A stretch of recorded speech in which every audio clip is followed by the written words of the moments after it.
Good evening, Warband, and welcome to the 26th Red Pill Cult meeting. Put on your red robe, sacrifice your goat, get some food, and relax, because we're in for a very special episode. But right now in chat, we've got For No Reason, Blinded Journeyman, B. Watkins, Sotenar, Michael Simmons, Alex Seekman, Awesome Boss, Midnight Sun, welcome. Oh, just some random guy, welcome. Should we buy a pink gemstone to decorate these meetings? Well, if you can't get a purple one or a red one, I suppose we could compromise with a pink one.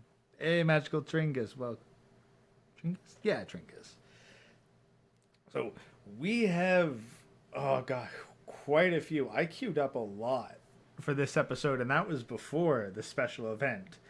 Now, for those not in the know or who are watching it, Think Before You Sleep was just dumped by Brittany Venti. Shout out to Undead Chronic, who covered it in last night's stream, and Kite and Chaz, who just popped out a banger video in record time to give a good summary of this train wreck of a man. A pink like the ring shot.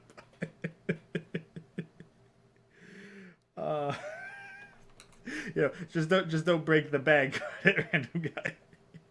Maybe get some dollar store jewelry and put an 8K price tag on it.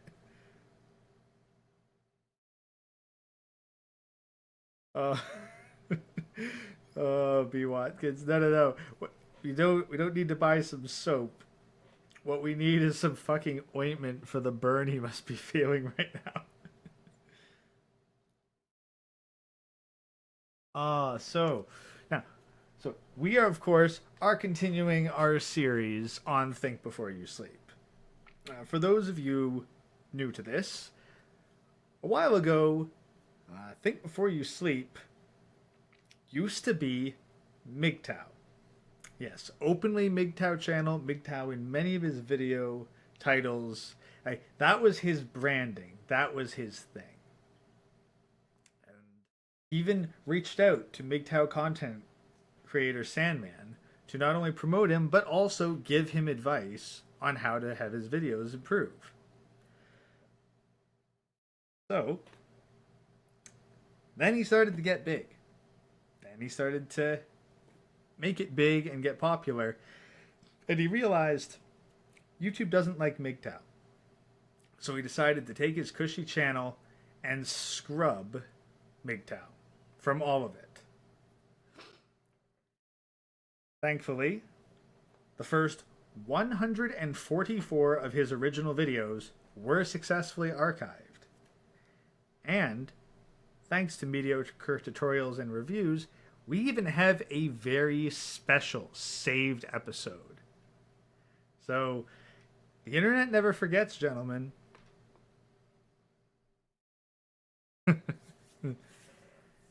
Yeah, now he's Sean, Master of Reality TV. Well, the thing is, now that he's single again and burned pretty hard, he might try to rebrand. He might try to rebrand again and become, not a simp. Try to get on that, women aren't all sunshine and rainbows gravy train. We'll see how well that works out for him. I'm certainly not going to be lacking for content. But yes, we currently have queued up episodes 69 to 72 of Sean's original videos, plus a very special one, which I think is episode 170 to 180. I'm not sure exactly which number it was.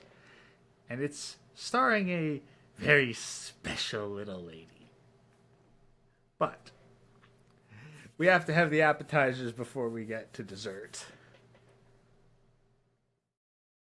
So, we're just going to jump right into it because it's going to take a second.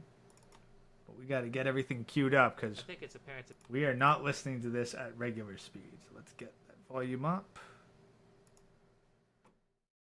Audio test. People who view MGTOW content. 80%, and of course our playback speed with 1.4, because with the amount of time that I'm going to be interrupting this and how much this guy likes to waffle on, especially in these early videos before he started scripting.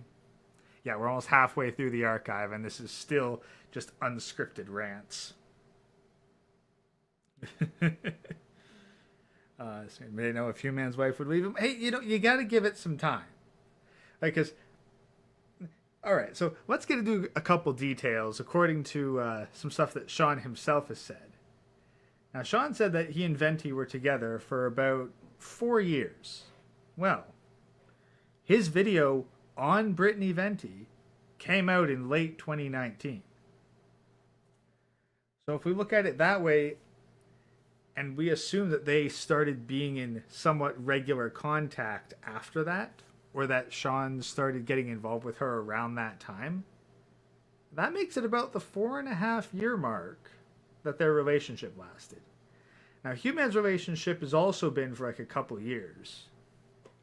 So, yeah, his wife, partner, whatever the heck he wants to call her leaving him, I'm willing to bet within 2 years. Especially now that it's been revealed. Because, yeah, guaranteed, Human stuff is going to absolutely crater. Now, I don't know if anyone's got his old stuff archived. I really ought to check that out.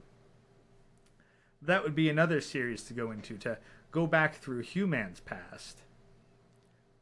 But I guess I should probably intro real quick why we're doing Think Before You Sleep specifically. Well, back when Chronic roasted him, Think Before You Sleep, Sean, tried on live stream to counter the roast.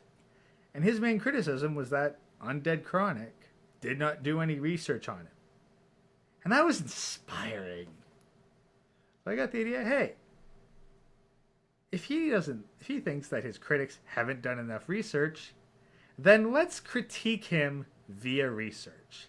And thus, this particular series was born, and quite frankly, it's one of my most popular ones. Despite all the brain rot.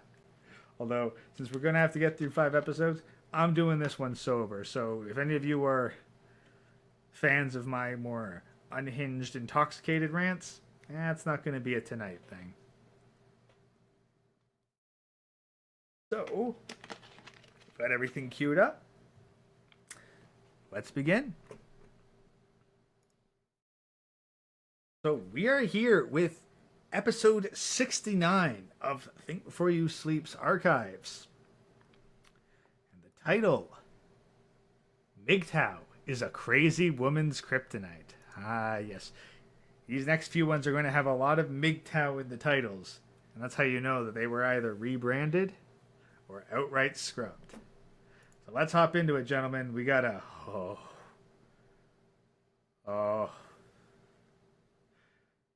This one's almost 23 minutes long. Strap yourselves in, gents. We're in for a long one. The world is not fair. In fact, one of the ways you can screw yourself up mentally is to put yourself in the mindset of how things should be or how you think things should be versus how things actually are. Like one of the places where people make this mistake, and I know this more personally because I was in fitness, is that if you're going to sell a supplement or if you're going to sell a gym, if you're going to sell any sort of fitness product, what you have to do is go get a bunch of people who are physically fit. Like if I'm going to sell a muscle milk supplement, I'm going to put a guy with a six-pack on the cover. Or Sell a fantasy, marketing 101. Yep. I'm going to put an attractive woman on the cover who's got a flat stomach or a nice chest line or a nice ass. Because that's what compels people to buy that product. Either for one, I mean, look at Facebook. If you put a picture of an attractive chick on Facebook and then put whatever you want in the message, people are going to say, "Hey, there's an attractive chick. Let me read what they have to say." Do you come with the car? And so even for that basis, without saying that you're going to look this attractive if you take the supplement, without saying that, you get people to look just because there was an attractive chick on the cover. In fact, I mean, like if you're yes, surprise, surprise. Attractive people attract attention. Products put beside attractive people attract more attention than products beside ugly people. Shock of all shocker. You're probably a guy because almost all my viewers are guys. Like how many times have you been driving along and you see a chick running and you look at her ass? I think I do that literally. I don't. Now, admittedly, I live in the age of 2024. But back when it was the whole like, ooh, be respectable to women, don't stare at the butt. But even before then, I was like, no, I don't want to be a fucking creeper. I don't want to be that guy that goes, oh yeah, she got a great ass, and like openly leer. Enough media pointing out that dude's a fucking creep. But is Sean saying that no, he was that creep? Literally every single time, and that's a natural thing. And you see a chick running, and you look at her ass. I think I do that literally every single time. And that's a natural compulsion that men have. And so if I'm going to sell a product, I'm going to make sure I use attractive women. I mean, yes, it's a natural compulsion, but there's a difference between looking at an ass and staring at an ass. Like, you see a woman running, note, hey, that's a woman running. Hey, she's wearing tight pants. Hey, that's a well-toned booty. Okay. I've spent 0.25 seconds looking and processing all that. Back to focusing on the actual shit that's important in life. Because unless I'm going to go up and talk to her, this ain't going anywhere, and that ass is irrelevant. On that product, because at the very least, that will get men to look. I'm not really sure what that... If you saw a bottle of maple syrup. Okay, for no reason, if I saw a bottle of maple syrup running down the street, I'd immediately realize that I was tripping balls and go indoors because I'm clearly not supposed to be out and about. Does for women. Women tend to like attractive women as well because maybe it's like they see the competition or they envy it. But the point is that attractive people sell products, and so I can take that as a negative and say, well, you've got this unrealistic fitness expectation that we all got to live up to because you're stupid advertisements. Or I can say, hey, this is not good or bad. Because I can use these attractive people to sell a product that is terrible for people, or I can use these attractive people and sell a product that's good for people. No, it doesn't matter whether it's good or bad for people. Whether a product is good or bad for people, that's up for people to make their own decisions. And selling snake oil to stupid people, whatever. Like, honestly, do not give a shit. Stupid people are going to buy stupid things. And it is not the responsibility of the seller to sell people shit that actually benefits them. As long as you're following all the laws, fucking scam idiots out of their money. Idiots are going to lose their money to somebody. It may as well be you. A fool and his money are soon parted. So, by all means, sell stupid shit. Like, no one's going to blame the cosmetic industries for selling makeup to women. Women will put anything on their face, anything on their bodies to make them more attractive. They'll put literal poison on their bodies. Clogging powder that makes their skin look like fucking desert, which is like, oh, I'll just put more powder on. Oh, my foundation's clogging my pores and is making me pack up with acne. Well, there's a new product that'll cover that up too. So now you can scratch my face and there's a whole 3 millimeters deep of makeup, and that's a 3-hour routine every day. Women are stupid with that shit. They're beyond stupid. Like the guys with synthol too. These guys going like, oh yeah, like I can't be bothered with all the nutrition and actual exercise to get the body I want. So I'm just gonna go get some fucking oil and inject that shit into my arms so that my muscles fucking necrotize and fall off. But for a while I look like Stretch Armstrong. So no, it's like, screw that. Fucking stupid people are gonna buy stupid shit, make money off of stupid people.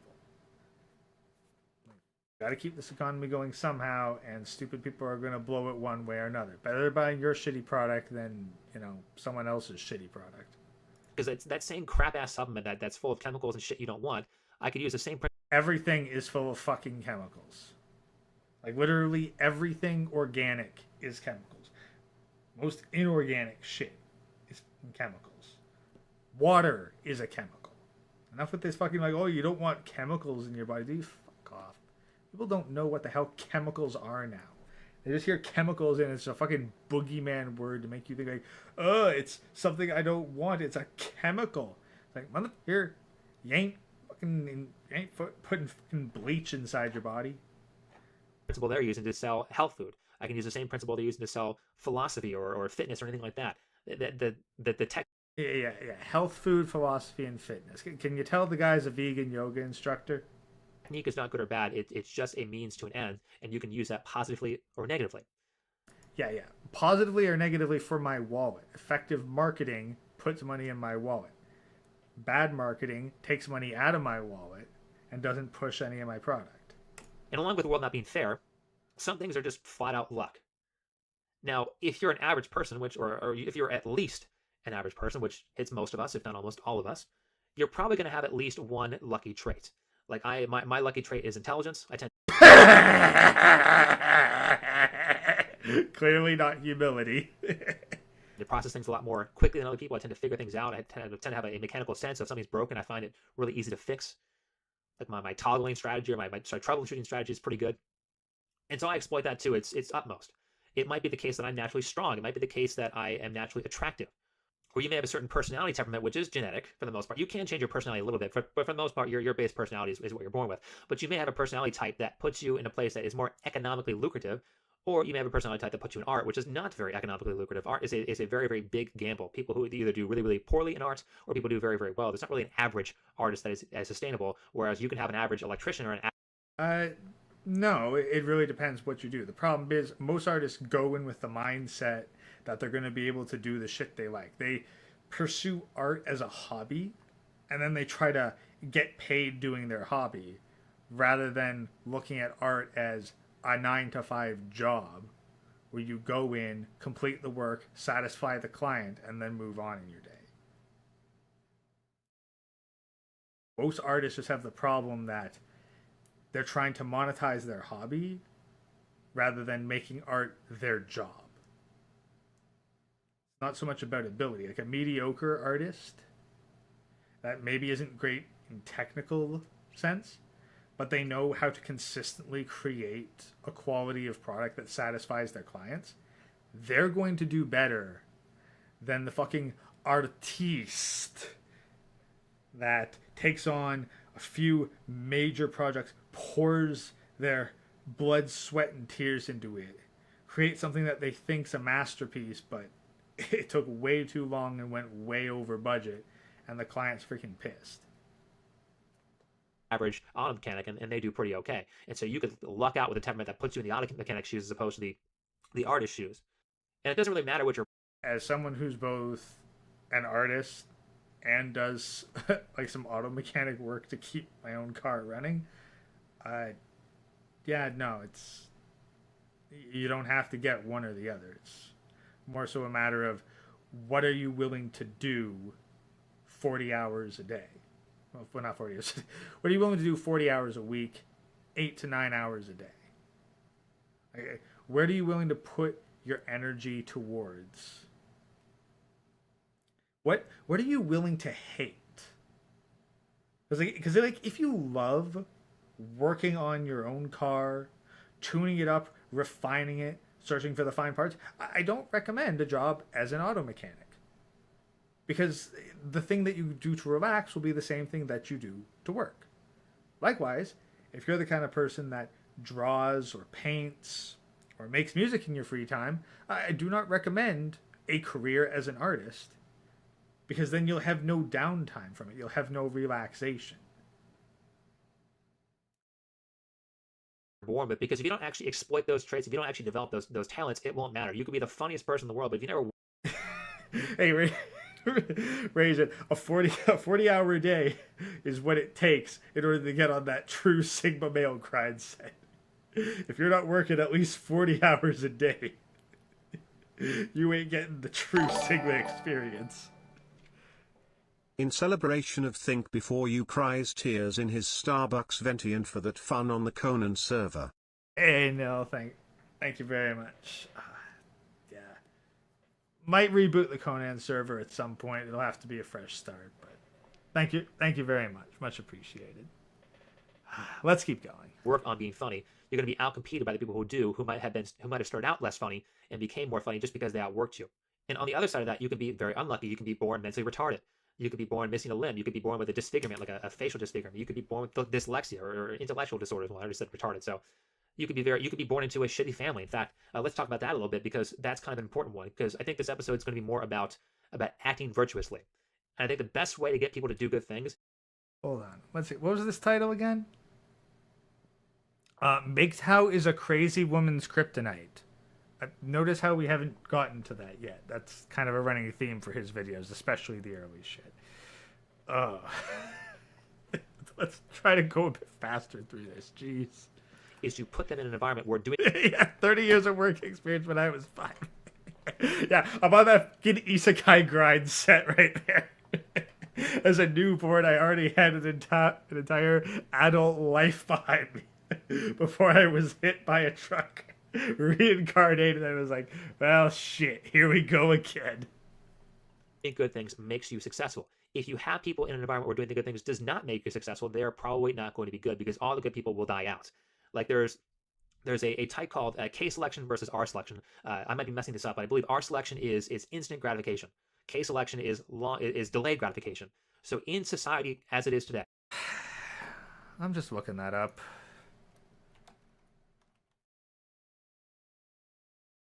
R type and K type. Come on.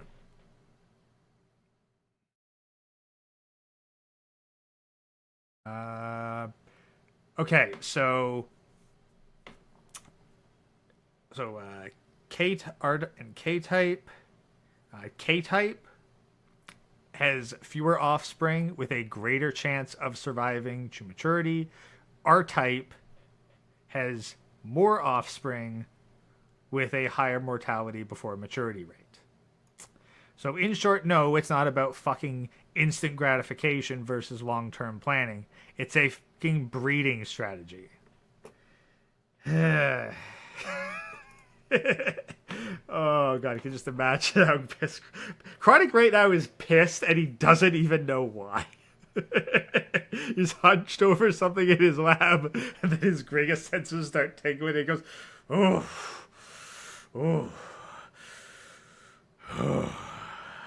Simpson, my territory again. Talking about some science you don't know shit about. Oh. Is a very, very good idea to delay gratification. Is to say, I'm not going to do this now. I'm going to develop things. I'm going to invest. I'm going to learn a skill, and I'm going to spend this time. It's a fucking breeding strategy, not a fucking lifestyle approach. Delay my gratification, because if I do that in the future, I'm going to be exponentially richer than if I would be if I did not delay gratification. So in this society, a case. Gabriel, I mean, I guess I can long-term planning. Well, okay, I see where you're coming from. I can see where the confusion would come. Like, think about it this way. This is... So you have two different men. One decides to get a single wife, and he commits to her, and he raises a family. He might have as many as 7 children. And he takes the time and effort to raise them all. He works hard enough to provide for all of them, but not so hard that he can't also provide the fatherly role of guidance. So he invests a bunch of time and a bunch of money into the children so that they all grow maturely and successful. That would be the K-type selection. The R-type is a drug dealer who goes to fucking government public housing and on his deals gets some discounts, and now the entire apartment complex is full of half-siblings. That's the difference. That's R-type versus K-type in the human population. Selected strategy, a delay gratification works very, very well. And an R selected strategy, a instant gratification mentality works very poorly, because you have things like credit cards. If I can't, credit card. Let's start with credit cards. If I can't control my spending habits, and I just do instant gratification, I could be very easily $50,000 in debt buying shit I didn't need, or because Well, Happy Watkins, not to get black pill, but genetic determinism is brutac. I do not know what brutac means. But here's the thing. Genetic determinism. Oh, 50%. You warband members misinformation spread. These videos were made by my evil twin. And don't talk about Mavenshire. Well, thank you for the donation, Magriga. Much appreciated.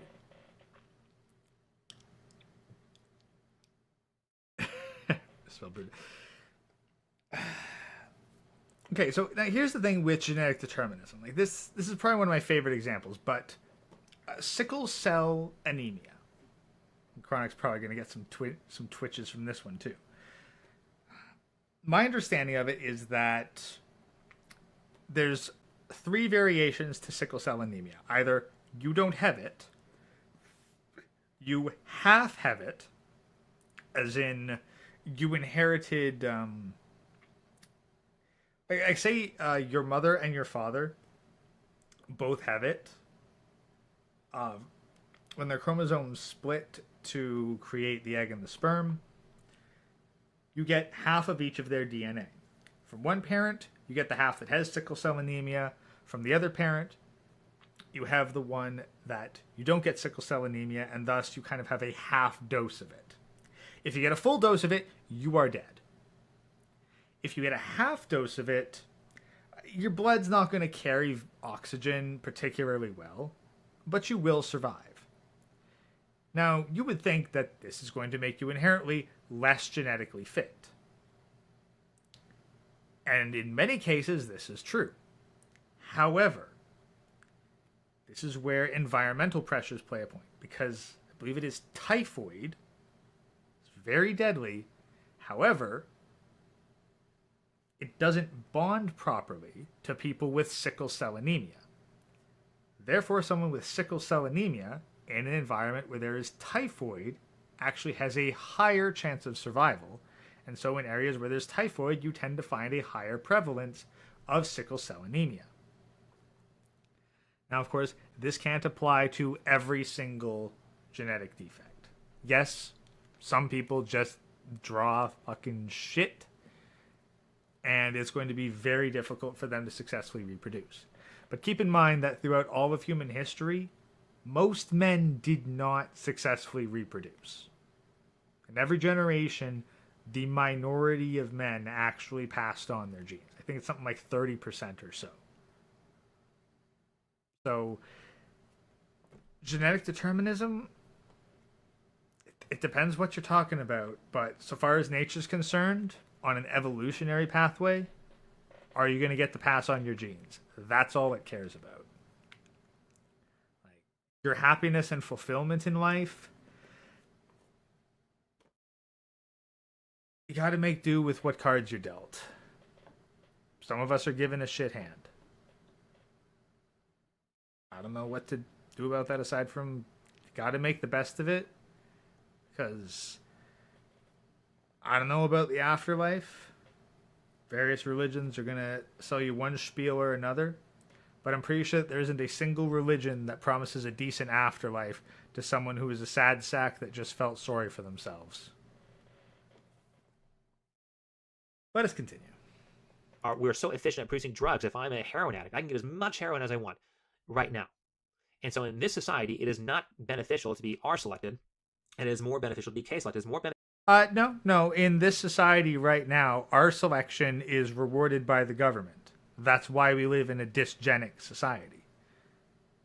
Because if you go around and you just create a whole bunch of single mothers in your wake and don't look after the kids, the government is going to step in and tax other men to support your children. Meanwhile, if you're a hardworking man trying to do the K-type selection, you're going to get screwed 6 ways to Sunday by that same government paying for bastards. So, no. K-type selection is actively punished in modern society. R-type selection is rewarded. So, 100% wrong on that. Beneficial to delay gratification than it is to not delay gratification, but it might be the case that you're in a society where you can't save anything. You're in nature. So when you get a coconut or a piece of food, you have to eat it now because you don't have a refrigerator. You're not going to be able to save it for later. Or what might happen is that you go kill a deer, and if I killed a deer today, I could put it in my freezer, and I might be able to have that for, God, I don't eat meat, so maybe a year or maybe even longer than that if you freeze it at a cold enough temperature. But if I kill a deer and I don't have a freezer, if I don't eat it now, it's gone. So what I might do is I might share the deer with other people because I can't eat a whole deer by myself. And so in that situation, it'd be more beneficial to not delay gratification because there's no end result of that. There's no product that gets you. Okay. Okay, the difference there, how did you kill the deer? Because say you're in the woods hunting. You might have to wait in the same spot, perfectly still, or about as still as you can manage, for hours on end. Delayed gratification is not, oh, I killed the deer. I better eat it right now because I can't preserve it. It's like, no. Delayed gratification is you wait for the deer and you don't go after the rabbit or squirrel that shows up. There's more to delayed gratification than just eating shit. Delayed gratification comes in many forms, and delayed gratification is very useful when you are hunting. More for delaying gratification. But back to family, because that's a very luck-based thing, and you can grow up with a great family, you can grow up with a terrible family, but you don't get to pick them. And if you grow up in a great family, it is going to be highly beneficial for you to be virtuous. It's going to be highly beneficial to return favors. It's going to be highly beneficial to save up. Define a great family. You kind of got a self-fulfilling prophecy. It's like, oh, if you're in a great family, it's going to be beneficial to be virtuous. What's a great family? Why does a great family reward virtue? Again, like typical, just fast talking. Like say a point, state this fact, and then just keep going before your audience can question it. This is why the pause button is so useful as a tool. It's going to be highly beneficial to be clean. If you're in a negative family environment, it's going to be extremely detrimental to be good. Like think of it this way: if you've had like a really dirty roommate and you're really clean, and so you spend, I don't know, 10 minutes cleaning the hallway, and the second your roommate gets home, they mess up the hallway. And so you could either spend all of your time re-cleaning the hallway that your roommate will just dirty again. By the way, if you're in that situation, just move out, go find another different roommate. Or you can just not clean it and save your time and use your time elsewhere. Or like I said in my last video, is that you could have a very abusive father. And you, let's say one day you break a vase, and your father says, did you break this vase? And you say, yes, I broke the vase. And then because you broke that vase, he beats the shit out of you. Now, he might get away with that once. But if he gets away with that 5 or 6 times or so, eventually you're going to learn that it's not good for you in that situation to be honest. The more honest you are to your father who will beat you for breaking things, the more you're going to get beaten. And the more severely you're going to get beaten because these things tend to escalate. You know, he gets away with one beating one day and he makes it worse the next day because you survived the first one. So in that situation, it'd be more beneficial to you to lie. No, I didn't break that vase, because if I say no, I don't get beaten. And this is all kind of difficult to determine because one. Okay. What, do you think it's like, did you break that vase? No. Oh, okay. No, the dude's going to then think that you're lying, and then the beating's going to be twice as bad, because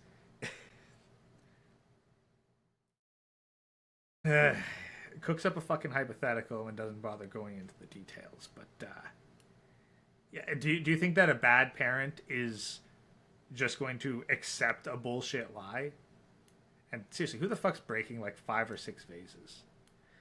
The trick is not to be like, oh, did you break the vase? No. No, the trick is not to lie. The trick is to get better at not getting caught, or, stop fucking breaking vases. You're going to learn the shit that pisses the dude off, sets him off, and you're going to learn to not do that shit. Not how to fucking lie and crap. Like, what is not doing bad shit not virtuous all of a sudden? Because guess what? If you break fucking vases, getting a beating, that's not necessarily an abusive parent. Now, there's a beating where, like you're going home covered in bruises. But if you are horsing around, your old man tells you to stop, you break, and you break something, yeah, it's not abuse for him to put you over his knee and slap your ass until it's fucking red and you can't sit down properly. Like, if you ain't gonna learn from being told, then you're gonna learn through some physical fucking reminders. not a bad parent. That's a fucking disciplined one. I've seen what happens when you're a fucking good parent. A fucking good, happy, healthy household is like, oh no, like, I can't punish my kid. I can't get physical with my kid. I want to be his friend. Yeah, you know what happens? The kid starts escalating violence towards the parents. So, what the fuck's a good family then? Is it one that doesn't enforce discipline? Is a family that doesn't enforce discipline leads to a child that does not have discipline. And then that child starts getting violent. And we can see in society what happens when you have a whole bunch of kids who grow up to be adults and they've never been disciplined. One of the things that dysfunctional people are really good at doing is they're really good at convincing you that you're the bad one. They're fantastically good at that, and usually they're very well studied in psychology because that's how they get away with this stuff. And if your level of psychology isn't as good as theirs, well, they're going to overcome you every time. So let me just make this simple for you if you don't know too much about psychology. Maybe you do because you're listening to a channel like this. Is that the one way you tell if someone is crazy, the one way you tell if someone is being evil or not virtuous, is you give them constructive criticism, and you pay attention to how they receive that criticism. If it is a good person, what they will do is they will talk with you rationally and reasonably, and you say, well, you really do this, and what the person... Yeah, nice definition. Yeah, nice way of being like, hey, a good person behaves in a way that I think is good, and I'm going to tell you what good and bad is. I'll give a very simple bit, and yeah, maybe a bit egotistical of me to define good and evil. But that shit's largely subjective. One person's good is another person's evil. So you gotta ask this. Is this person beneficial or detrimental to my life? If they are beneficial to your life, they are good. If they are detrimental to your life, they are bad. Or they are evil. It's that simple. Like, maybe you can't have a calm, rational discussion with somebody and give them thorough constructive criticism. And hey, who's to say that your constructive criticism is any good? Sean's certainly no stranger to thinking that he's giving constructive criticism when he's really just talking out his ass. The dude ain't qualified for, well, most things. But he thinks he is. And he thinks that anyone who doesn't listen to him is inherently a bad person. And nice little self-fulfilling prophecy there. I respond if they disagree. Let's say, I disagree. Let's talk about this. I really don't think that this is... Let me re-explain this so it makes more sense, or let me be more clear. Or maybe they say, oh, that's fair. But the person who is virtuous is going to talk to you very reasonably. The person who is not virtuous, the person who is evil, the person who is bad for you, will take your constructive criticism and start shouting at you. They'll scream. They'll say, how dare you say that to me? You're so... They'll say, this is one of my favorite things that abusive people say.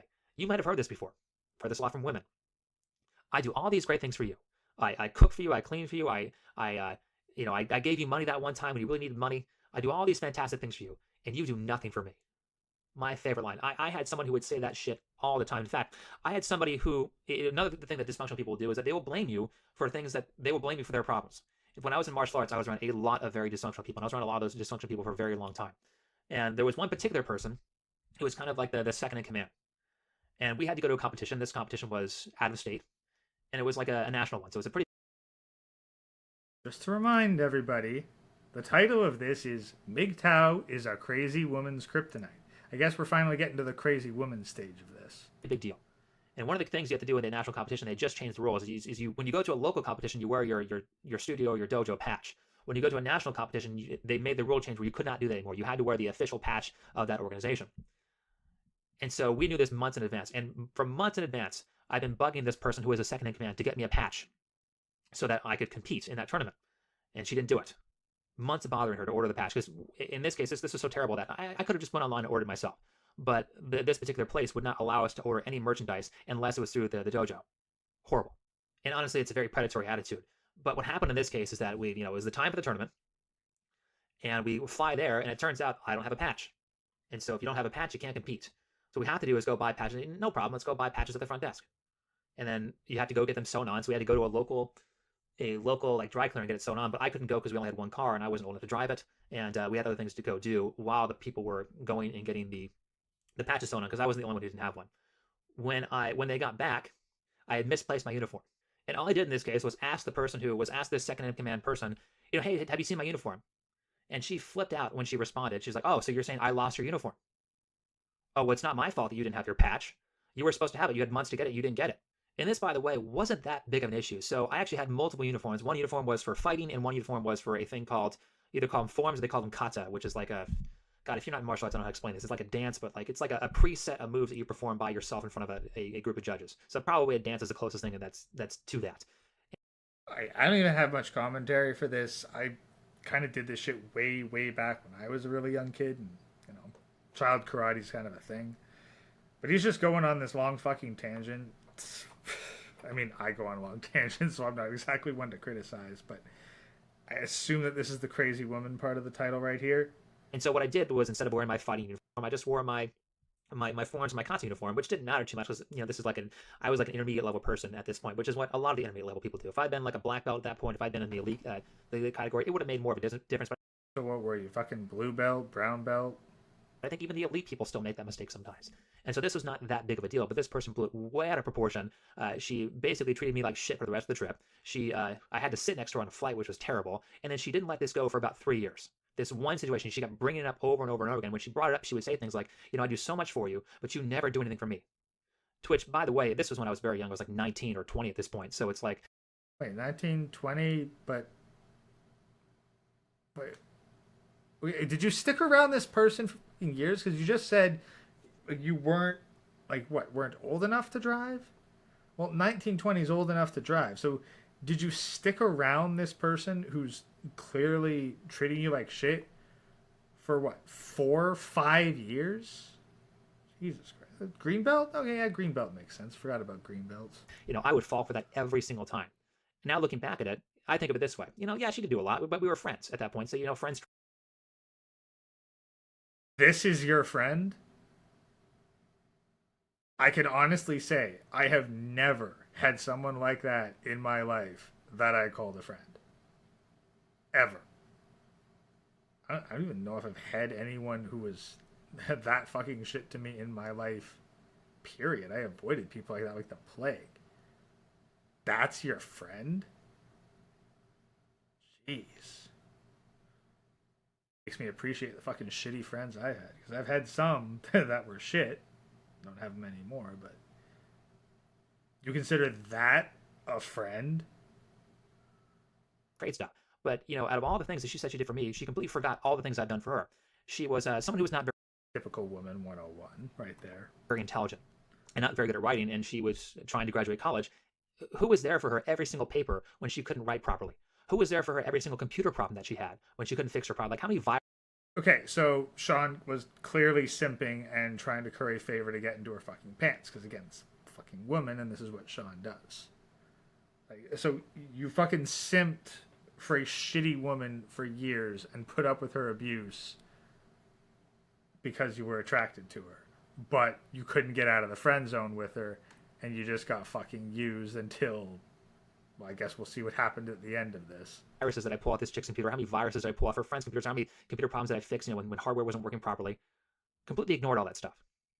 And so that's the type of things that these people do. And the way you tell is basically how they respond to critique, to constructive criticism. Do they scream at you and yell at you or shut off emotionally? Or do they say, you know, I disagree with that, but let's talk about this. Or, you know, you're kind of right about that. And they discuss it with you properly. The people who discuss with you properly, calmly, and concisely are the ones who are not the abusive people. The people who flip out are the abusive people you don't want to be around. Because think of how this would play out elsewhere. Let's say I'm going to make a car. Or it could be, like, if the people just fucking blow you off because they don't regard your opinion as important. Like, guys, are you honestly ever going to take relationship advice from this guy?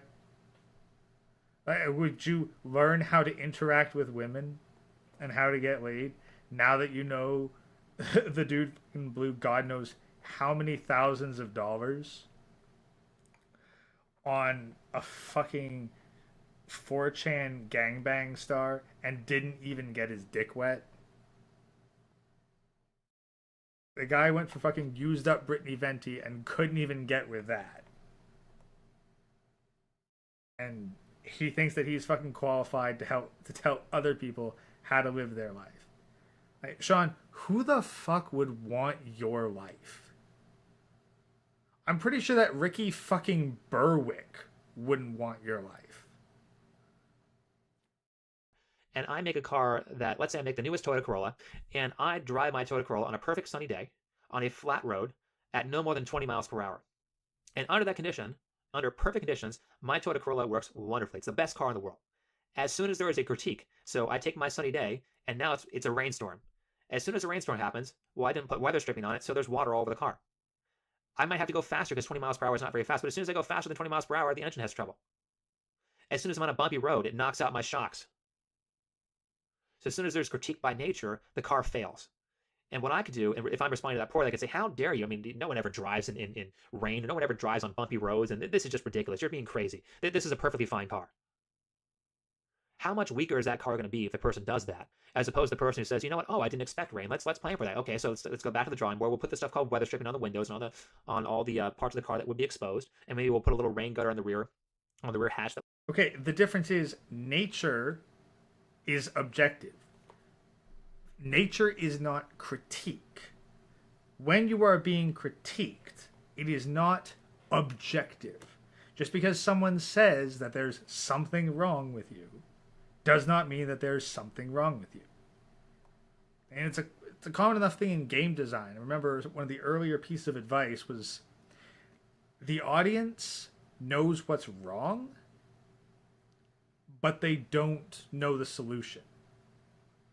I think the earliest example that I remember was Halo, where they were doing some testing, and the test audience said that the pistol felt really weak, and they wanted it to be more powerful.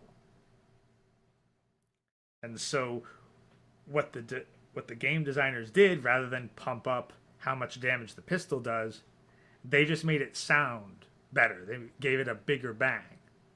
Handed it back to those same testers, and they thought, oh wow, the pistol feels really powerful right now. So that's an example. Like the audience can be right about how something feels, but they don't necessarily know the solution. Likewise, a critic, like, they can say what they disapprove of, but that does not mean that you need to follow their advice, or that their advice is even remotely valuable. That's the problem, Sean. You think you're giving valuable advice, but if there's anything that this series of videos has proven, you're talking out your fucking ass. And you don't actually know what the hell you're doing. Way none of the stuff gets in the car. That way you're not wet when it rains inside your car.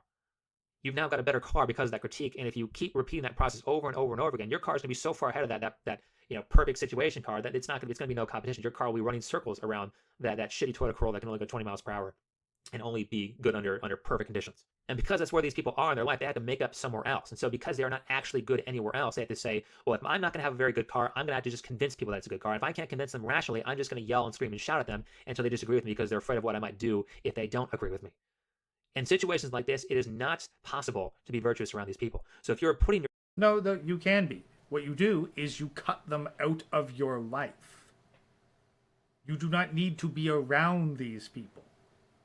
If you are still around these people and they are treating you like shit, that is because you clearly find something rewarding enough to be worth it. You're not a virtuous person in this case. You're just trying to get your shit, or in this case, you're just trying to get your dick wet so you're hanging around with an abusive woman. Simple as. yourself in a situation where a person like that has power over you, then you're putting yourself in a place where you can't be virtuous. You're putting yourself in a place where you have to lie, cheat, and steal, and do everything wrong to get around in life. And so that's something that's bothering. No, you just remove yourself from that environment. If you're in a desert and you're thirsty, you don't go deeper into the desert. You leave the desert. If you're hot and you're in the sun, you go into the shade. You change your environment. Don't act all fucking virtuous. Whatever the fuck virtuous even means in this context. The first thing you have to change is put yourself in a position where you're not around people like that, or at the very least, people like that do not have power over you. Yeah. Yeah. Remove yourself from the situation. Like,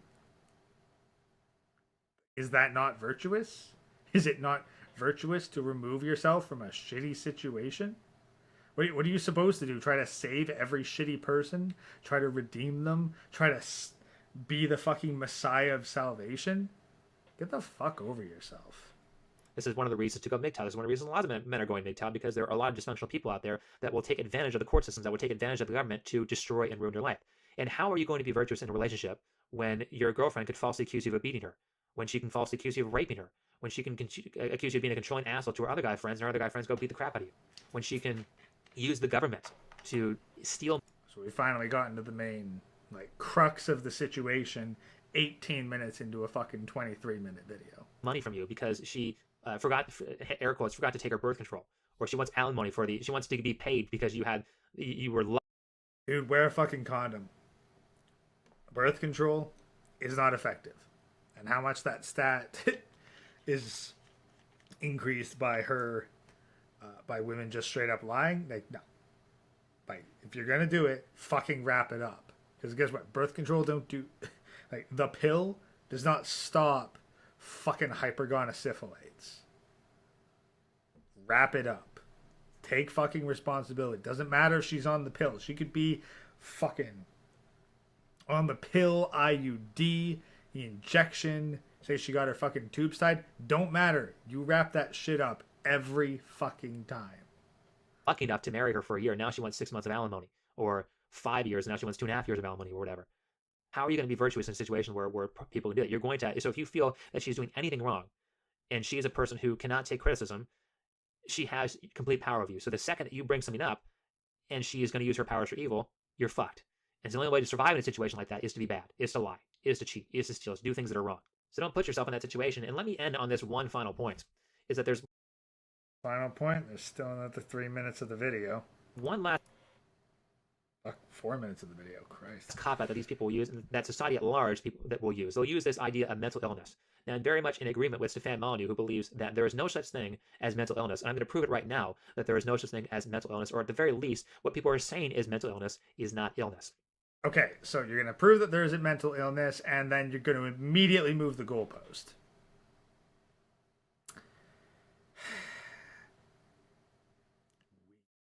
And what I'm going to define as mental illness is something that you cannot control.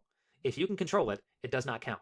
So I would say this. If you're... Okay, so you're going to prove that mental illness doesn't exist, but you're going to define mental illness as something that you can't control. I'm going to say that your girlfriend is bipolar. So she's, at sometimes she's really depressed. Guess what? Fucking brain is a massive batch of chemicals. Hey, Sean, does that mean that you were in a completely lucid and rational state of mind when you simped for fucking Brittany Venti for years on end, and you never once got laid for it? Like, were you completely in control of yourself during that? Because quite frankly, from the outside, you look mentally fucking ill. Sometimes she's super manic. If I pay you $1 million to not be bipolar for a day, could you not be bipolar? How about you look at a fucking drug addict and say, hey, I'll give you $1 million to not do drugs, and I'm going to leave you in a room with said drugs. They're going to do the fucking drugs. And the answer is yes. Because a lot of times those people are saying, I'll use a Stefan. The answer is yes. It depends who the fuck's saying that they're bipolar. Because, chemical imbalances are actual things. People's brains can get pretty thoroughly fucked up. Like, you can present this hypothetical, but unless you provide any sort of actual evidence to back it up, you're just talking out your ass. New example again, because this is one of my favorite examples. He had a very abusive mother, and his mother beat the shit out of him for putting a cup of water on one of her tables, and it left a ring around the table. By the way, you can just clean that shit up. You put if it left a ring and you have hard water, it left a little calcium there. You put a little vinegar on it. It cleans right up. It's no big deal. But for that no big deal, his mother beat the shit out of him. There was one situation where she was screaming at Stefan when he was like, I don't know, maybe like 10 or something like that. But during the time that she was screaming at him, she gets a call on the phone. And with that call on the phone, her boyfriend calls, and she goes from screaming at her child, threatening to kill him and shit like that, or, non-verbally threatening to kill him, to a perfect angel on the phone. When she was in public, she was the best mother. When she was in front of the police. So, because a mother can be a two-faced bitch, mental illness doesn't exist. Bipolar isn't an actual condition because you had a mother who could cleanly differentiate between her reactions in public and in private. Now, to a certain extent, I'm in agreement that a lot of people's fucking bullshit is entirely within their control. There's definitely a lot of people who are purposefully being fucking weaker, dissociated, or intentionally being fucked up because there's some inherent benefit to it. And that if they had sufficient motivation or incentives, they could change it. That's absolutely a thing. But that's not everything. There are genuinely just incurably crazy people. She didn't beat her kid in front of the police because there's repercussions. There's a consequence to doing evil things in front of the police. You can go to jail for that. But as soon as no one's watching, as soon as no one can hold her accountable, that's when she turns evil. So in her case, she can control it. If I gave her $1 million to not beat her kid for a week, she'd be able to do that with flying colors. Okay, yeah, but you were making an argument against fucking mental illness and bipolar. And now you're saying that a parent could choose to not be abusive in exchange for enough money. And again, this is all purely hypothetical. Like, you're presenting this as though it's some kind of evidence, but this is literally just an imaginary scenario that you are preventing with no actual grounding in reality.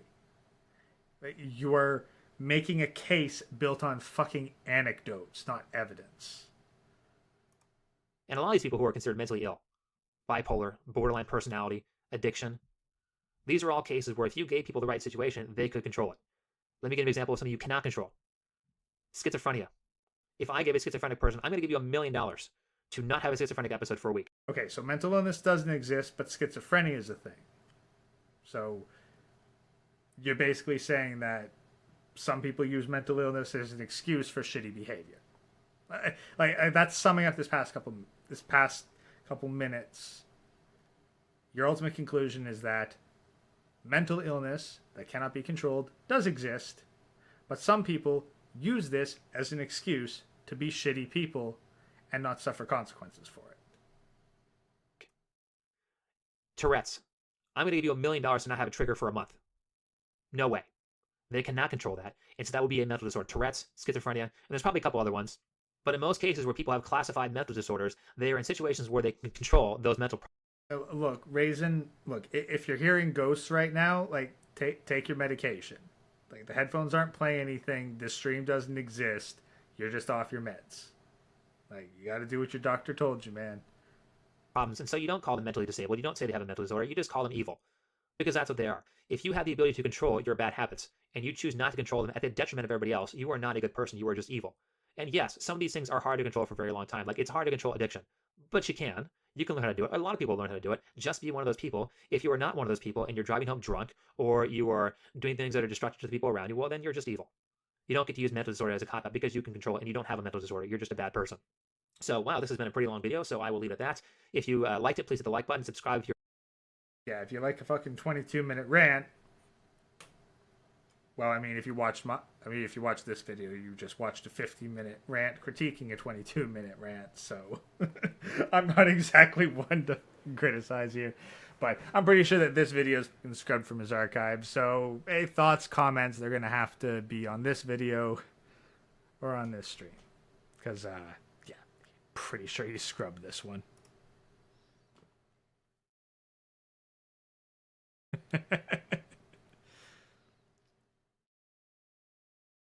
At least I'm not a noodle.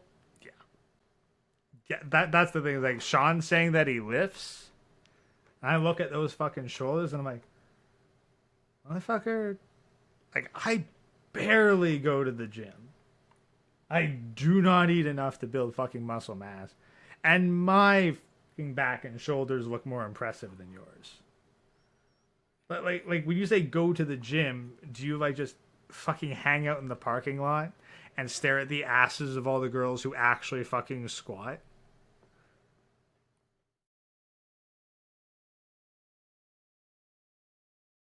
Ay, ay, ay.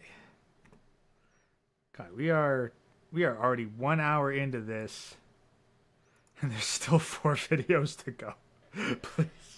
Please have the rest of these be shorter. I need to get to bed before 2 in the morning, damn it. Oh no. Oh no. Oh no. They're all... The next video is 22 minutes. The one after that's 21 minutes. And then it's an 18-minute video.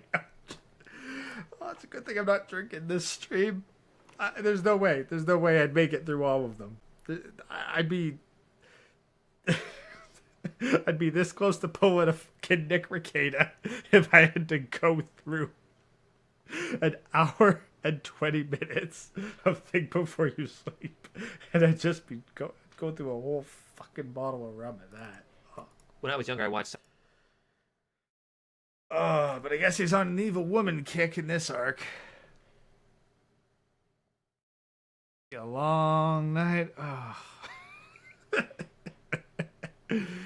Hope y'all in for the long haul. Let's put the intro in for the next one and just try to grind through this. I don't know whether I should let him speak more and not interrupt as much. Just kind of let him cook uninterrupted, but he says a lot of stupid shit, and I feel that, as a reactor, I kind of have a duty to react more than once every 3 minutes.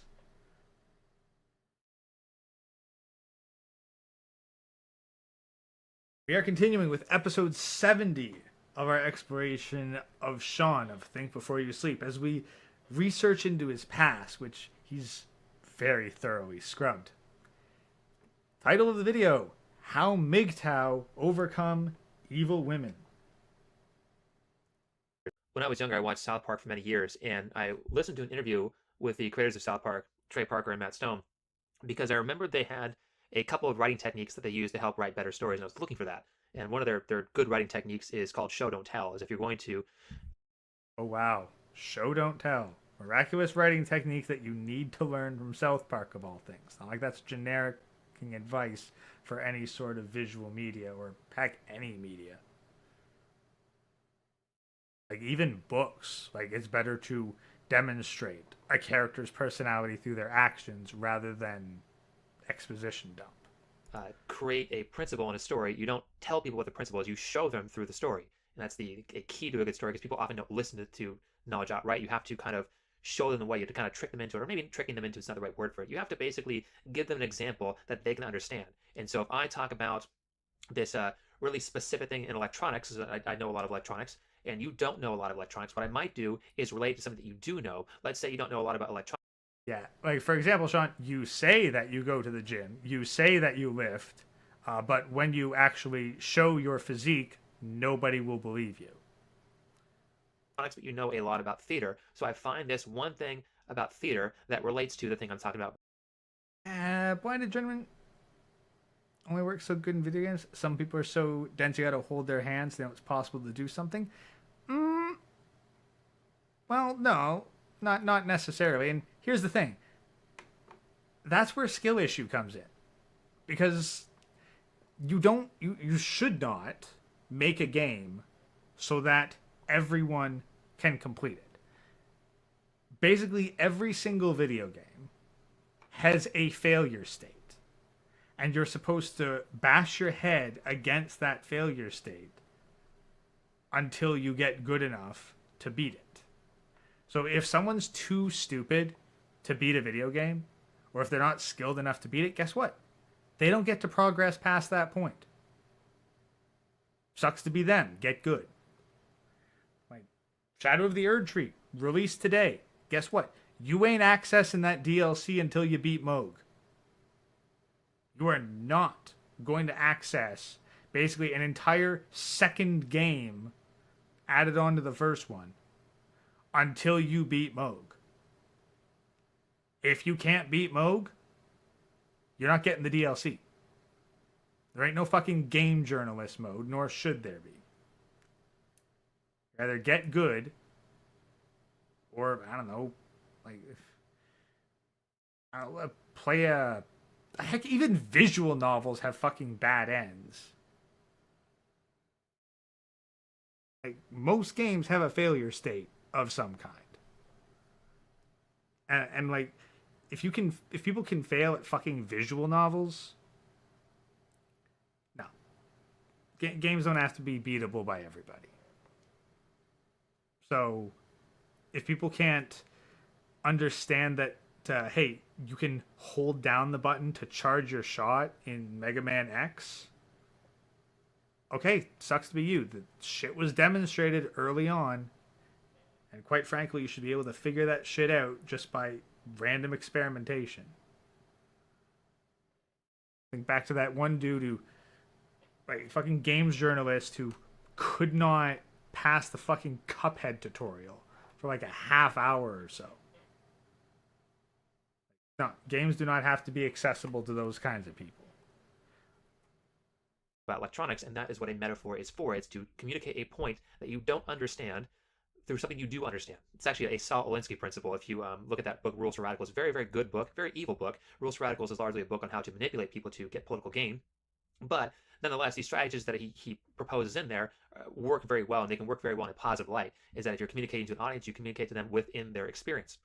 And one of the things I found out that was interesting with the creators of South Park is that despite all of the offensive material that they proposed inside their show, pretty much nobody complained.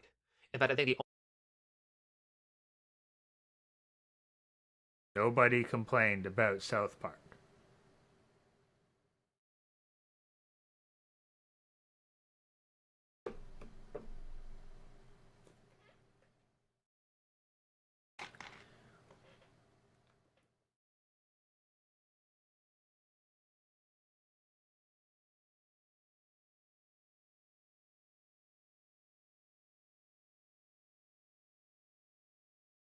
How anyone can fucking take you seriously if you legitimately say that nobody complained about South Park?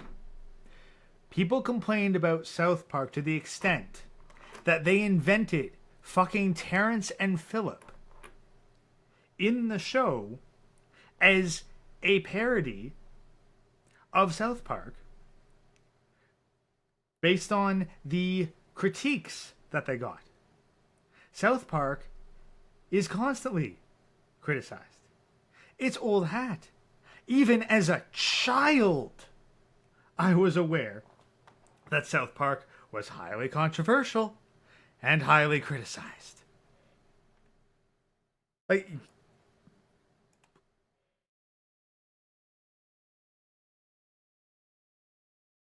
I don't even know if this is just fucking stupidity. I don't know if you can explain that statement away with fucking stupidity or ignorance. Like, what the fuck are you on about? Like, is he going somewhere with this? I guess we'll just have to keep going because, like, damn, like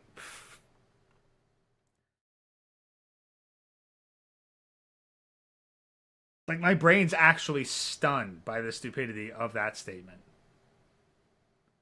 only time somebody complained to the creators of South Park was that episode where they made fun of Family Guy and they were going to draw Muhammad during the episode. The reason, to my understanding, the reason that episode... Oh no, random guy. Like, Canadians 100% actually do have two-piece paper cutout heads. Like, I've just learned to speak as an American, but like my true Canadian self, like, it's just a top half and a bottom half. Like, the anatomy of the Canadian is a mystery. It's all AI generated filters anytime you see footage of Canadians that look like actual humans. No. Like, we are a parody of the Americans. That is all we ever will be. was pulled was not because of Matt Stone and Trey Parker, was because the network pulled it. Because they got violent threats from Muslim activists. I think that might be the right... Okay, so nobody complained except for the violent threats from the Muslim activists. Yes. Yeah. Word for that. But outside of that one instance, and by the way, they drew Muhammad in a different episode called The Super Best Friends, and nobody gave a shit about that. They only gave a shit after 9/11, because I think the Super Best Friends episode was before 9/11. And yep, I just took a little pause there. It was that Super Best Friends episode aired about 2 months before the 9/11 attacks on the World Trade Center. So when I heard that from them, that kind of made me a little bit more brave as a speaker, because I was actually limiting what I was saying because I was afraid of repercussions, and it turns out they were right. I decreased some of the limitations on my speech, and pretty much nobody said anything about it. In fact, if Decrease the limitations on your speech. Yeah, that's why this video is fucking scrubbed. No, you needed to decrease the limitations on your speech in order to appeal to the audience that was fucking loyal and built you up. And then once you had the numbers to attract the algorithm, then you started decreasing your speech and readjusting who you are in order to appeal to the wider audience. So, yeah, past Sean making fucking future Sean look real fucking bad right about now. But hey, guess everybody's got a price. And Sean's is the imagined prudity of Brittany Venti because he didn't get the real thing. I would talk about crazy topics for a public yoga class. Like, one of my big things is I make sure I read people I disagree with, and I take in disagreeing viewpoints, because a lot of times, even if you don't agree with what they have to say, they will often point out something that is true about nature. Like I just said about Saul Alinsky. I don't like Saul Alinsky, but he had a lot of really good points about political movements and how to be an effective speaker. And much the same thing I learned from Hitler. What the fuck don't you agree with Saul Alinsky? Like, you talk more about the people that you fucking disagree with than the people that you actually fucking agree with. We have no idea who you agree with because you only talk about how you've read fucking Hitler and Saul Alinsky.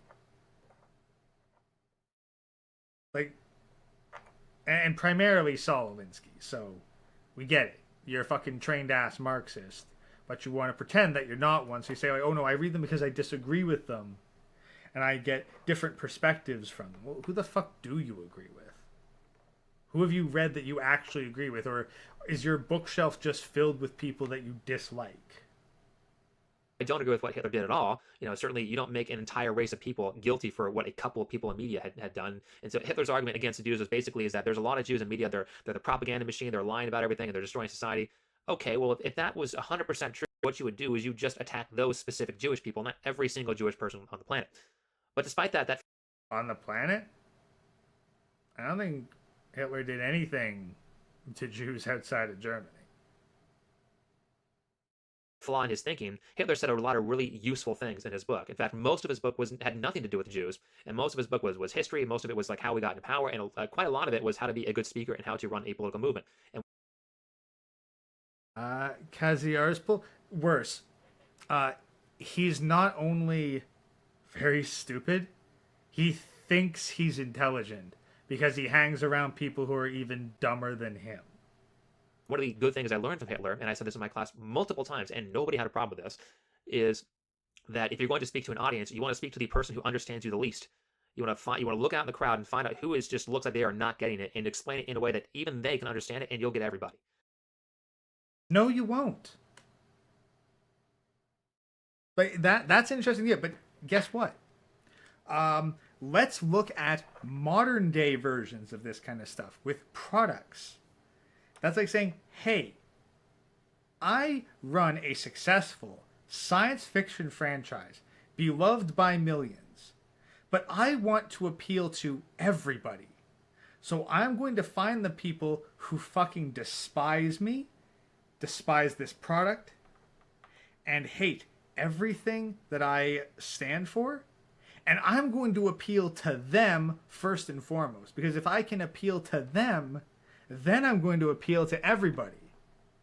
Oh wait, how's that working out? Oh, yeah, all these major franchises are fucking dead because they appeal to the populations that don't naturally like their shit. And they do so at the expense of the people who did actually like their shit. So, guess what? You don't go out as, we use American politics here, you don't go out as a fucking Republican and try to appeal to the fucking Democrats. They hate you.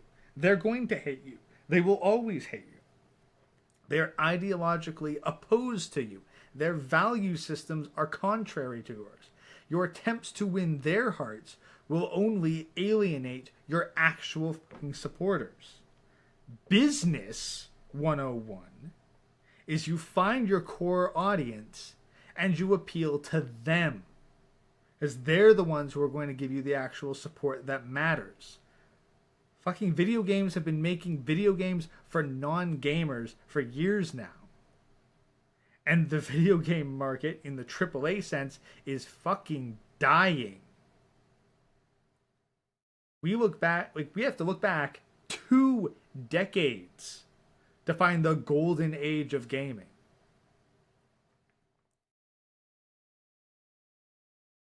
Holy crap. And he thinks he's smart. That's the thing. I don't think he's necessarily openly lying with this shit. He genuinely believes this deluded crap. Because if they can understand it, of course, everybody more intelligent can understand you as well. So you think that the people who disagree with you are stupid? You're gonna find the people who agree with you the least, and you're gonna talk to them like they're stupid. Because clearly, a person's intelligence is measured by how much they agree with you. It's the mentality we're working with here, people. But there are exceptions with respect to complaints, because a very few and small group of people did complain. Out of the hundreds of students I had, and maybe into the thousands of people that I taught over the 6 years I was a yoga teacher, maybe a good 10 of them had complaints. And unfortunately, with a company that's incompetence, 10 people is well enough. But one of the people that complained about this. They complained about a little book called, poem. I honestly, if I had any meme, like, I don't know, if you can find somebody who's like clearly just had a long day and they're like pouring fucking bottles of goddamn liquor, that's probably me right about now. Like, I wish that I had my fucking rum here to get through this, but if I did, there's no way that I would be able to finish all these videos. I'm gonna have a stroke by the time this is over at this rate. Called Paradise Lost. By the way, Paradise Lost is a required reading in a lot of schools, and her complaint was that, Sean's talking about the Bible, and we don't want to talk about religion in yoga, which is a religion. In fact, yoga and religion mean the same fucking thing. So, person who complained about that. Hey, how about you just fucking focus on teaching women how to do the downward dog? Like, admittedly, I haven't been to a yoga class. I'm straight.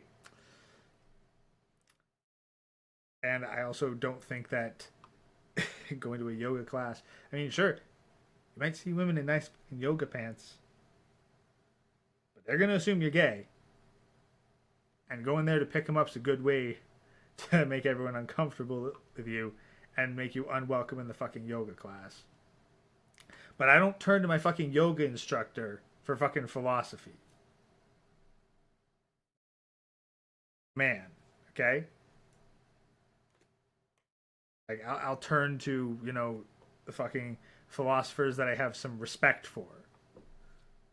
Not some dude who reads Rules for Radicals and thinks that he's smarter than everybody else because he hangs around a bunch of drugged up hippies all the time. I clearly had not done her homework on that subject. But anyway, she complained that I talked about Paradise Lost. And Paradise Lost is a very powerful story, and it's a very powerful story as it relates to MGTOW, because it tells you how all evil works. That's how all people who are effective at being evil work, and that's the basis of this story, Paradise Lost. And a little bit of background on this. Paradise Lost starts out with a war between God's angels and Satan. And this is a war that happens for 3 days where they've got all kinds of powers, like they're flying in space and cutting each other's limbs off and having them regrow, and they're super strong. And well, because they're celestials, they can't really kill each other. And so God has to step in and end the fight, and Satan loses. And the story starts out at a conference called Pandemonium, where they're discussing how to best defeat God, or how to best ruin God's day for winning the fight. And so Satan finds out that God has a new creation called man. And so man is a little bit more vulnerable than the devils and the celestials.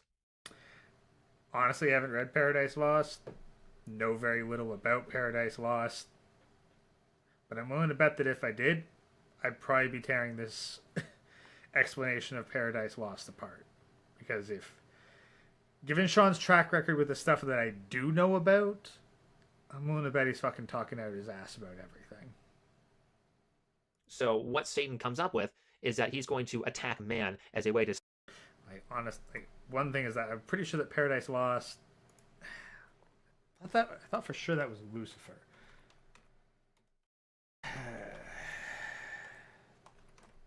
Let's just look up the plot real quick.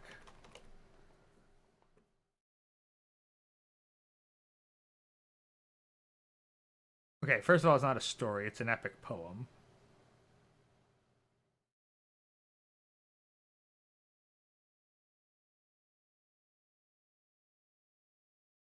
Da, da, da, da, da, da.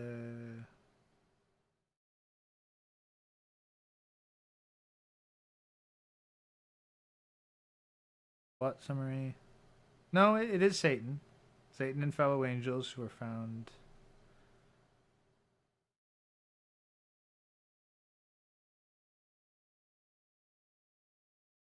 Fate, whether they should begin another war with God. Beelzebub suggests they attempt to corrupt God's will of a new creation, mankind. Okay, no, fair enough. He's not. It could be less accurate, I suppose. Let's keep going. Spit in God's face. Now here's the important part, because it's important to note that the fight between God and Satan happens first. That is a designed to display how much power Satan has, because clearly he is a lot more powerful than Adam and Eve. And all he would have to do to ruin God's creation is just go and kill Adam and Eve, cut their heads off. There's nothing they can do about it because they're weak. In fact, they're not only weak, they're infantile. They're in the Garden of Eden where the world is fake and God does everything for you. So Satan could easily defeat Adam and Eve with force, but he doesn't.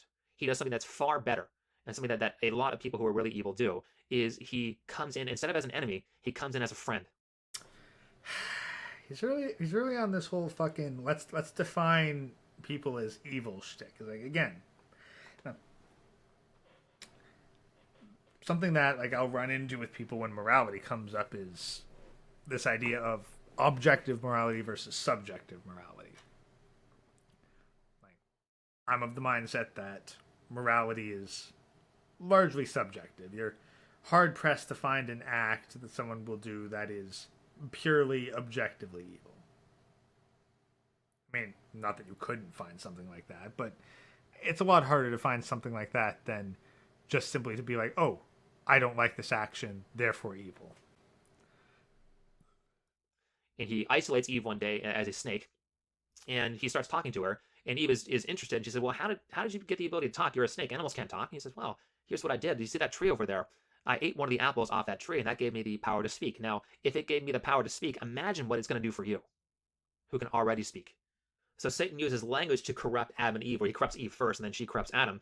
But the whole genius behind this project is that if Satan attacks them outright, not only can they fight back, like a very good example of why we do not attack people outright, if you really want to cause a lot of destruction, comes from that murder I mentioned quite a lot, Carl Panzram.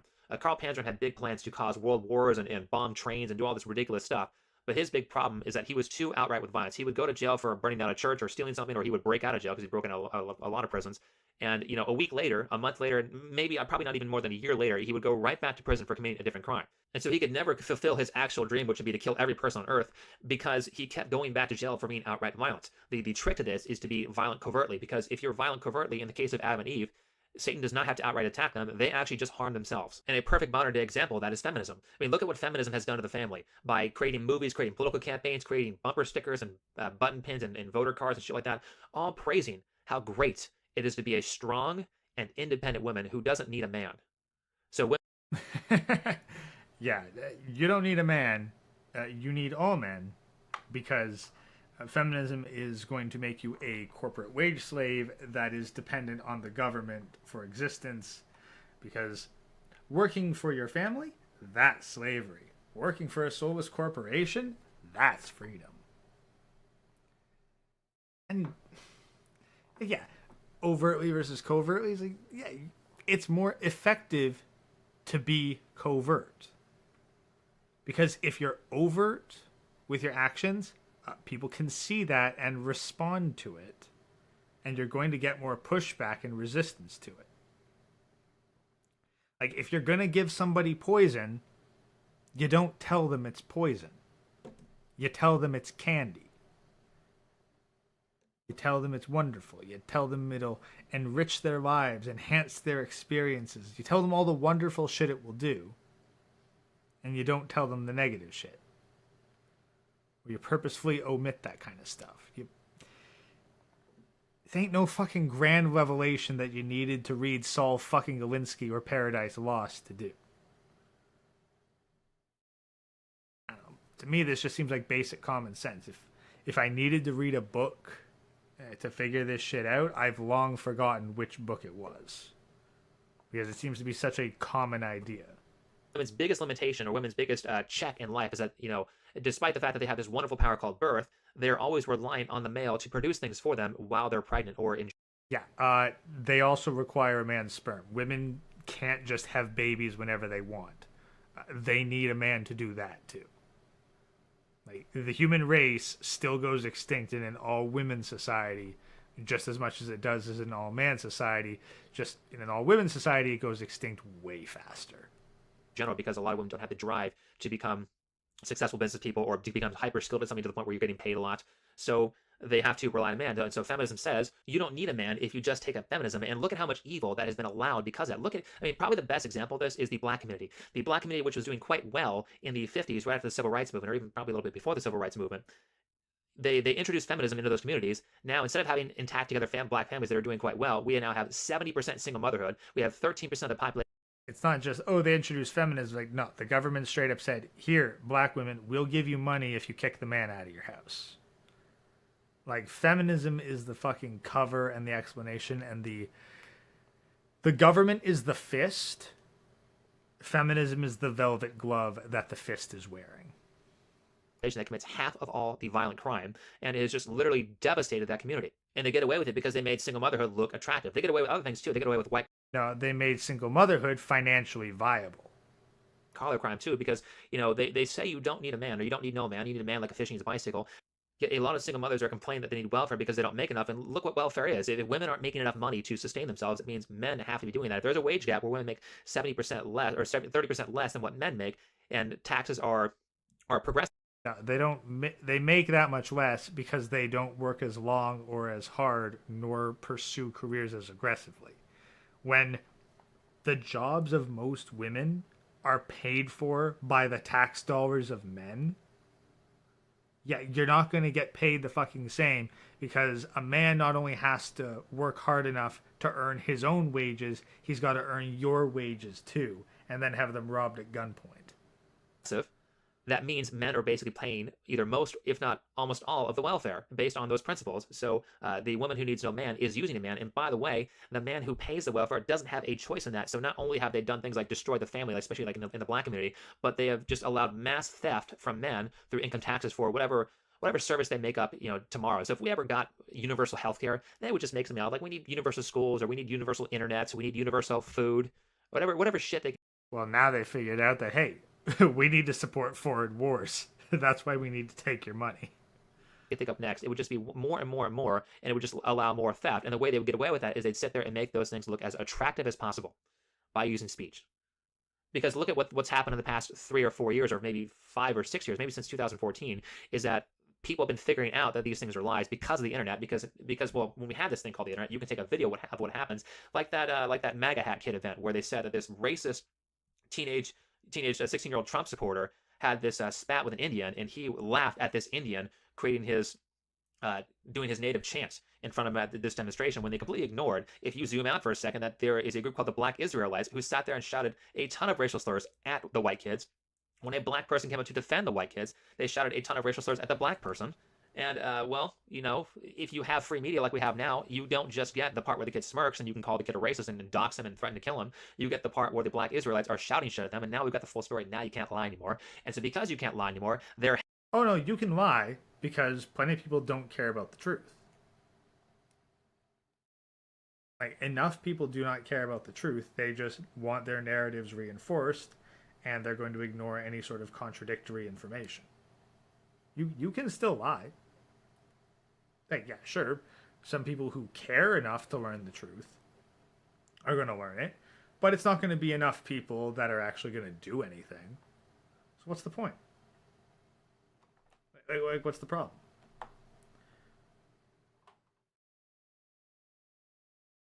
What changes? More people learn that it's bullshit? Okay, what do they change in their lives once they learn that it's bullshit?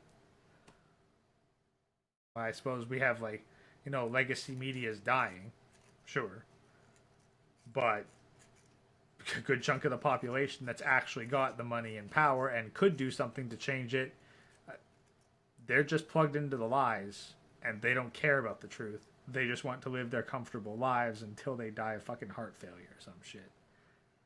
having to resort a lot to violence. And the second they resort to violence, people call them out on it, and it doesn't work because, like I said, women are not as strong as men. Men are going to have to eventually carry out the violence. Oftentimes, when the men who are defenders of women carry out the violence, or defenders of feminism carry out the violence, they lose when they're met with the opposing side because they're often beta males.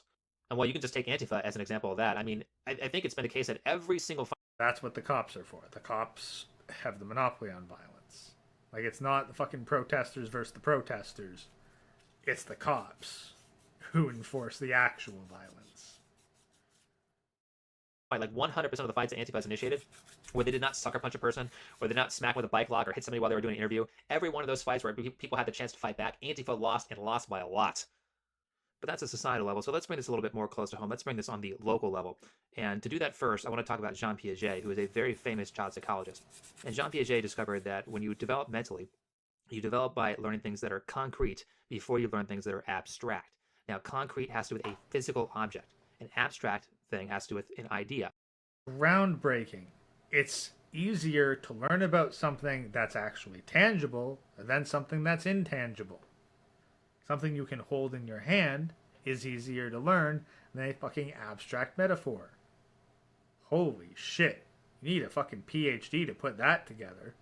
So an example of that would be if I'm going to teach a child math, I'm going to teach them with stones. And so I'm going to have 5 stones in one corner, 3 stones in the other corner, and I'm going to teach them 3 plus 5. So I count 1, 2, 3, 4, 5. We've established that there are 5 stones here. I count 1, 2, 3. We've established that there are 3 stones here. I'm going to push them together, and we're going to count 1, 2, 3, 4, 5, 6, 7, 8. So 3 stones over here plus 5 stones over there equals 8, and you can see it all physically. Now, if I'm going to do that abstractly, I'm going to write down numbers, the number 5 plus number 3. Now, if I count those, I have 1 number 5 and 1 number 3. If I did that concretely, the answer would be... Congratulations, we've gotten to the wonderful wisdom of Think Before You Sleep, where he fucking hand walks us through elementary school mathematics.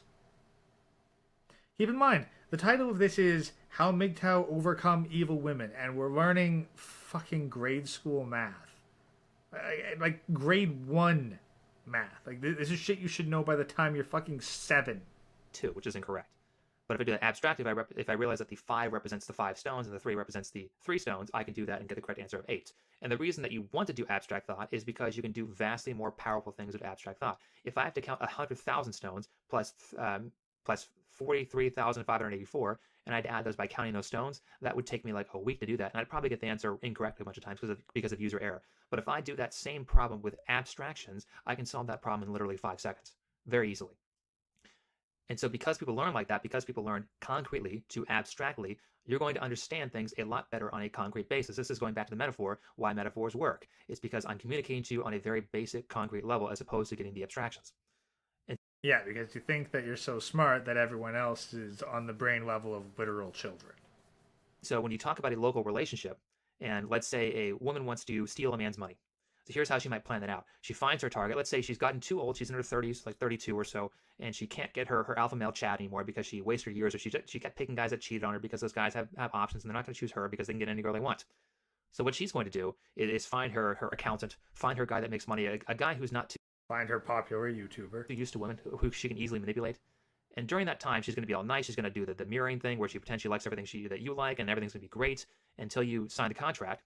And after you sign the contract and have the first kid, things are going to change a little bit. She might have in her head like what number of kids she wants.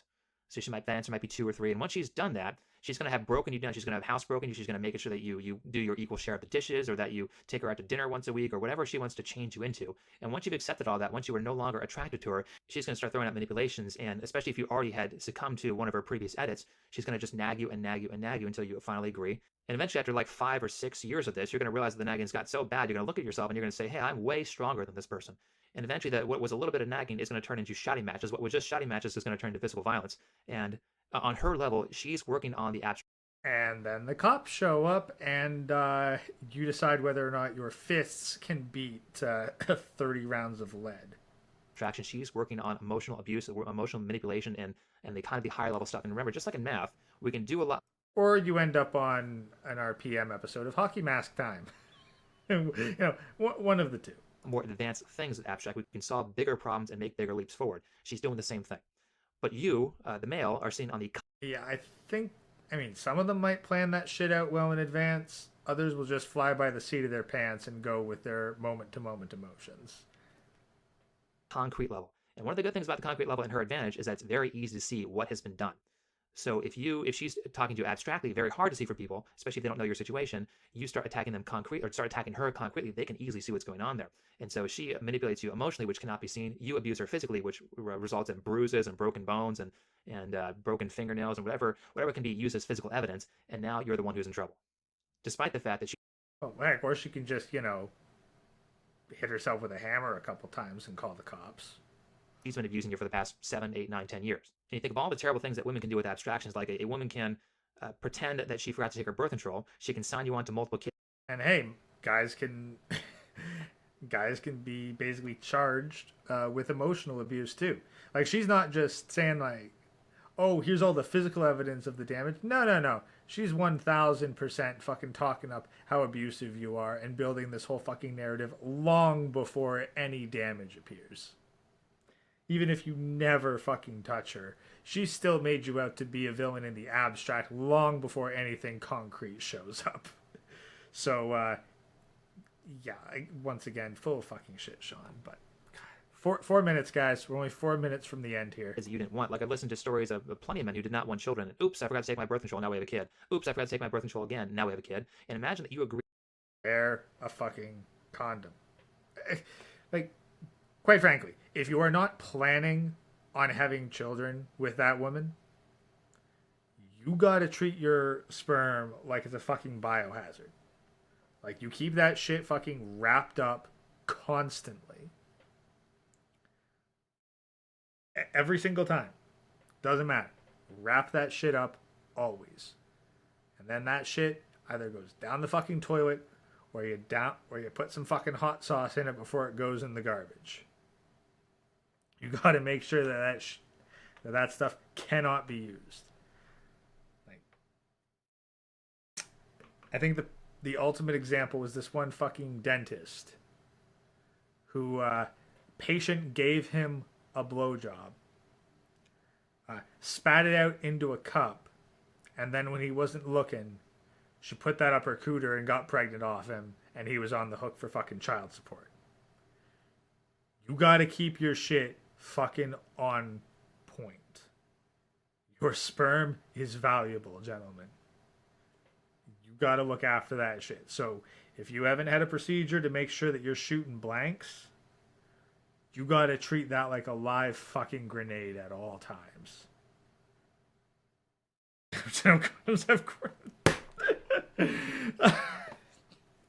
Like, quite frankly, if she's got a fucking latex allergy or a corn allergy and says like, oh no, I'll get itchy rash if you put it on, it's like, oh, okay, well then I guess we're done here, because if I ain't married to you and having kids with you, we ain't doing this. To have no kids, and then 5 years later you end up with 2. How pissed off are you going to be? And that's not easily provable, but it is very abusive. Or what about women who cheat and then it's someone else's kid, and now you're raising someone else's kid, and some. That's why you get a fucking paternity test before you sign the birth certificate. Like, just because she has a kid, and just because you've had sex with her once in the past 9 months, doesn't mean that's your kid. Fucking paternity test before you sign off on a birth certificate, period. Places are. I don't care if you've been married for 10 fucking years and she's never shown a sign of it. You get fucking confirmation of that. So bad where, like, you have to pay the child. If you divorce her and you find out that it's someone else's kid, you still have to pay child support on that kid because they got attached to you. That's very, very abusive. In fact, that's way more abusive than hitting somebody. If you hit somebody and bruise them, it heals in a couple weeks. If you get someone for child support, it heals in about maybe 15 to 17, 18, 19, well, not more than 18 years, but it takes over a decade to heal child support in a lot of cases. And that's the message that this is telling you in the story Paradise Lost, is that if Satan were to attack Eve physically, if Satan were to attack Adam physically, then I think Gabriel was looking for him, and so he had to transfigure himself into a snake so he couldn't be found. If he had to transform into his devilish celestial form and attack Adam and Eve outright, then the angels would have attacked him back and then sent him and banished him back. They couldn't kill him because I don't think he's killable, but they would have defeated him, or God could have just snapped his fingers or whatever and gotten rid of Satan. But because Satan chooses to corrupt with language, he uses to corrupt in the shadows where it's hard to see, it's hard to tell what's going on, and in such a way that not only is he moving things forward, but you're actually helping to move things forward by saying, oh, hey, that's a great idea. I really value being smarter than I already am. So let me go take that fruit that you said was so great. Meanwhile, now you're corrupted. Now you're thrown out of heaven. Now you've done all the evil things a person can do. And so take all that into consideration. And two of my biggest principles that I follow as intently as I possibly. Ready, guys? We're going to find out what his principles are. And we'll see whether or not he's completely thrown them under the bus for money and pussy in the past 5 years. Possibly can. One, truth, and the second being nonviolence. Because I believe Truth and nonviolence. So censoring yourself and projecting is truth, and nonviolence, oh yes. Because, rather than actually confront people and have a direct confrontation, no, you'd much rather weaponize your audience and your fake girlfriend's audience to go get the channels of your critics taken down. You're exactly the kind of shitty person that you have fucking railed against for the past 20 minutes. Nonviolence is the most effective way to communicate, positively or negatively. Like if you want someone to work for you, you provide them value and you get them to do it to their utmost. If you enslave somebody, not only are they going to not work as hard if they work for you, but they will often sabotage the work because they don't like you. In the same case, on the evil end, if you really want to harm somebody, you don't harm them physically, you harm them verbally, you harm them mentally. And that's where real damage comes from, because physical scars heal very easily. A broken bone heals in 8 weeks, fully cures in about 8 months. Mental scars take years and decades to fully fix. And so if you happen to be a very angry person, you're thinking of showing some manipulative bitch your anger, understand that she does not deserve that. Understand that's exactly what she wants. And I like to think of it this way. I heard this thing from Jocko Willink. I think he titled it Stifle Your Emotions, is that there are certain people who deserve your emotions and there are certain people that don't. And a person who would manipulate you like that does not deserve your anger. In fact, it works highly against you and highly in their favor if you get angry. So one of the best things... What kind of person does deserve your emotions? If you're going to give an example of the negative, at the very least, give an example of the positive. Because I'd counter with the argument, no one deserves your emotions. Like, and here's the thing. No one deserves your emotions in modern day society when you can't actually give repercussions. Because back in the day when you could give repercussions for bullshit, people respected your fucking emotions because they understood that if they pushed you too far, shit was going to escalate. Nowadays, your emotions are going to get you on the wrong end of a firearm. So, yeah, it's not so much that they don't deserve your emotions. It's more so that your emotional outburst is not worth a couple decades in the slammer or the rest of eternity underground in a pine box. Things you can do is find other ways to manage this problem, because if you really want to hurt that person, you can hurt them way more by staying calm and collected. Being angry is exactly what they want from you. So don't do it. The proper way to control anger, if you haven't learned that, start learning. Anger is something that's to be used internally, not externally. You use your anger to get mad so that you can act externally without fear, but in a way that's as appropriate as possible, that does the most. Okay, look, unless you're going to go the great manipulation game, which, quite frankly, most of the time, like, why are you bothering with these people? Like, if anything, you should use the anger to fucking snap yourself out of whatever bullshit habits been making you angry and disengage from that situation so you can spend the rest of your life more productively. But if you're getting fucking angry and planning an extensive revenge plot, well, I hope that at the very least it becomes a fucking green text that I can read for amusement, because sometimes that shit's fucking awesome, but by and large, just fucking get away from these people. Life is largely too short to have to deal with that kind of stuff, and if you're going to have the emotional anger, well, at the very least make sure that if you're going into the slammer, they're going into the ground. Positive thing you can possibly produce, or does the most harm to someone who is evil and someone deserving. But I'll leave it at that because this is getting quite long yet again. If you liked it, please hit the like button, subscribe if you're new. I'm pretty sure that he's wiped this video from existence too, so I'm going to have to rely on this one, and yes, I will actually be uploading these. Oh, God, there's 2 down, but thankfully those were the longest 2. We've got 3 more to go. Still got some time.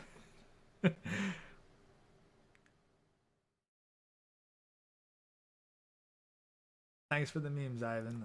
Like, I gotta do like a fucking retry thing.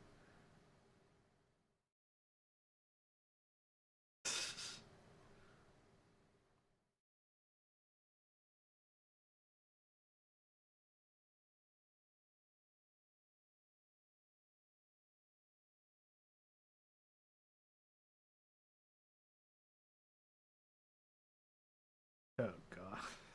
Memes. All the memes. Uh I was thinking about this. yep.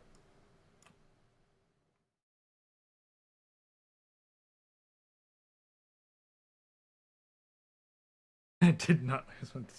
No, August Lion, don't dislike. That's still engagement. It still increases the views of the video. It still counts towards the algorithm. Even a dislike.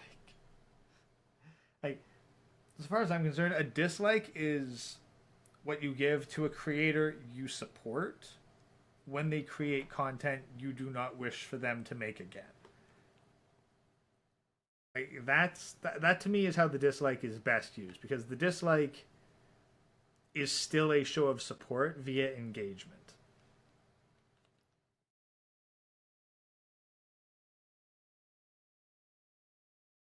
And especially with the dislike button removed nowadays. I mean, like, it works better for like public corpo shit because it can act as a sort of informal survey of the people's reactions on a viewer level. But outside of corpo stuff, I figure it more so works as individual feedback to the content creator, because the ultimate message of I do not like you is just to not consume their content. I get that some people gotta watch shit that they dislike in order to make additional content, but I mean, I'm watching shit for the purposes of critique here, so hey, maybe we should ask Hammerhand. Hey, Hammerhand, what would you rather watch? Another episode of The Acolyte, or Think Before You Sleep talking about MGTOW?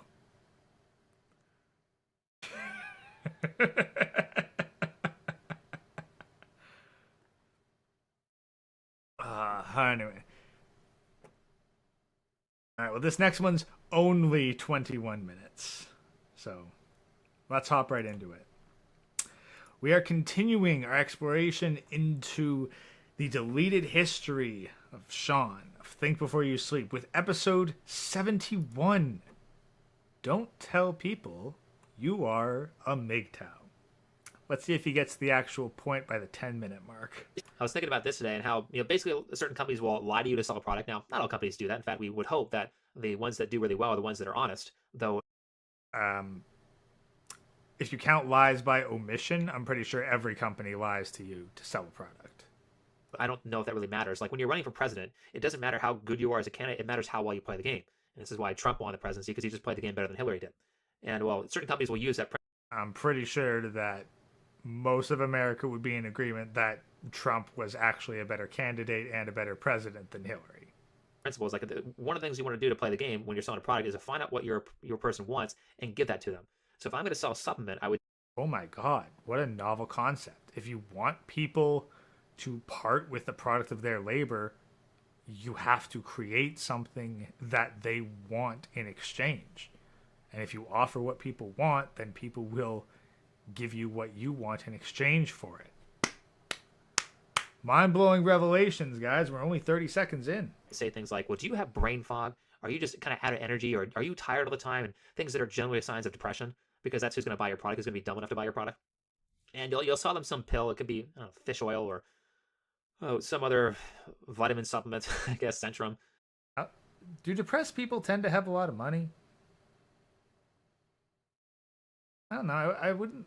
I mean, maybe there's some people that have a lot of money but are depressed as fuck. You know, most people in the fucking white collar corporate world, but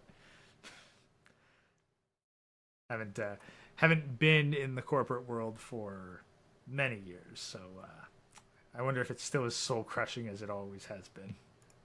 And you'll get these non-specific symptoms because when they go and take your pill, they're going to get a placebo effect, and when they get that placebo effect, they'll feel like they're better, even though they're actually not better. Because when things work, they work very noticeably. And let me give you an example of the health food supplements. I know a lot of people stand by melatonin, but I certainly don't. Because I took melatonin when I was a kid, like when I was like 16 or 17 or so, and it would take me at that point about an hour or an hour and a half to get to sleep. And so I took melatonin, and it gave me that little placebo effect. And then maybe the first night or so, it took me 45 minutes to get to sleep instead of an hour and a half. But after about 2 weeks, I was right up to the hour and a half time. So it seemed like it was working. Like, oh, maybe it works. But when I look at it as an adult, as someone who's much older, it didn't work. Whereas you can take a different type of sleeping pill.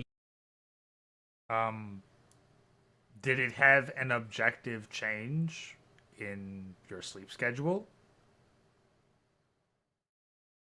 Like, how do you know for sure that it didn't work? Like, you just said, well, now that I'm an adult, I look back and it didn't work. Based on what?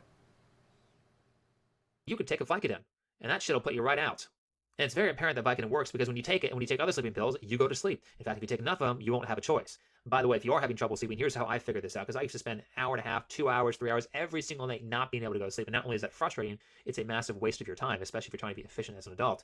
And so you just make sure you have a regular sleeping schedule. So if you're supposed to go to bed at 10, you go to bed. I found that, like, if I'm tired, like, step 1, get into bed. Step 2, turn out the lights. Step 3, read a book. Or, well, I mean, I've got like a little e-reader thing so I can read in the dark. Like, you read a book, or, you watch a video that isn't all fucking lights and explosions and stimulation, but is instead, some kind of soothing narration.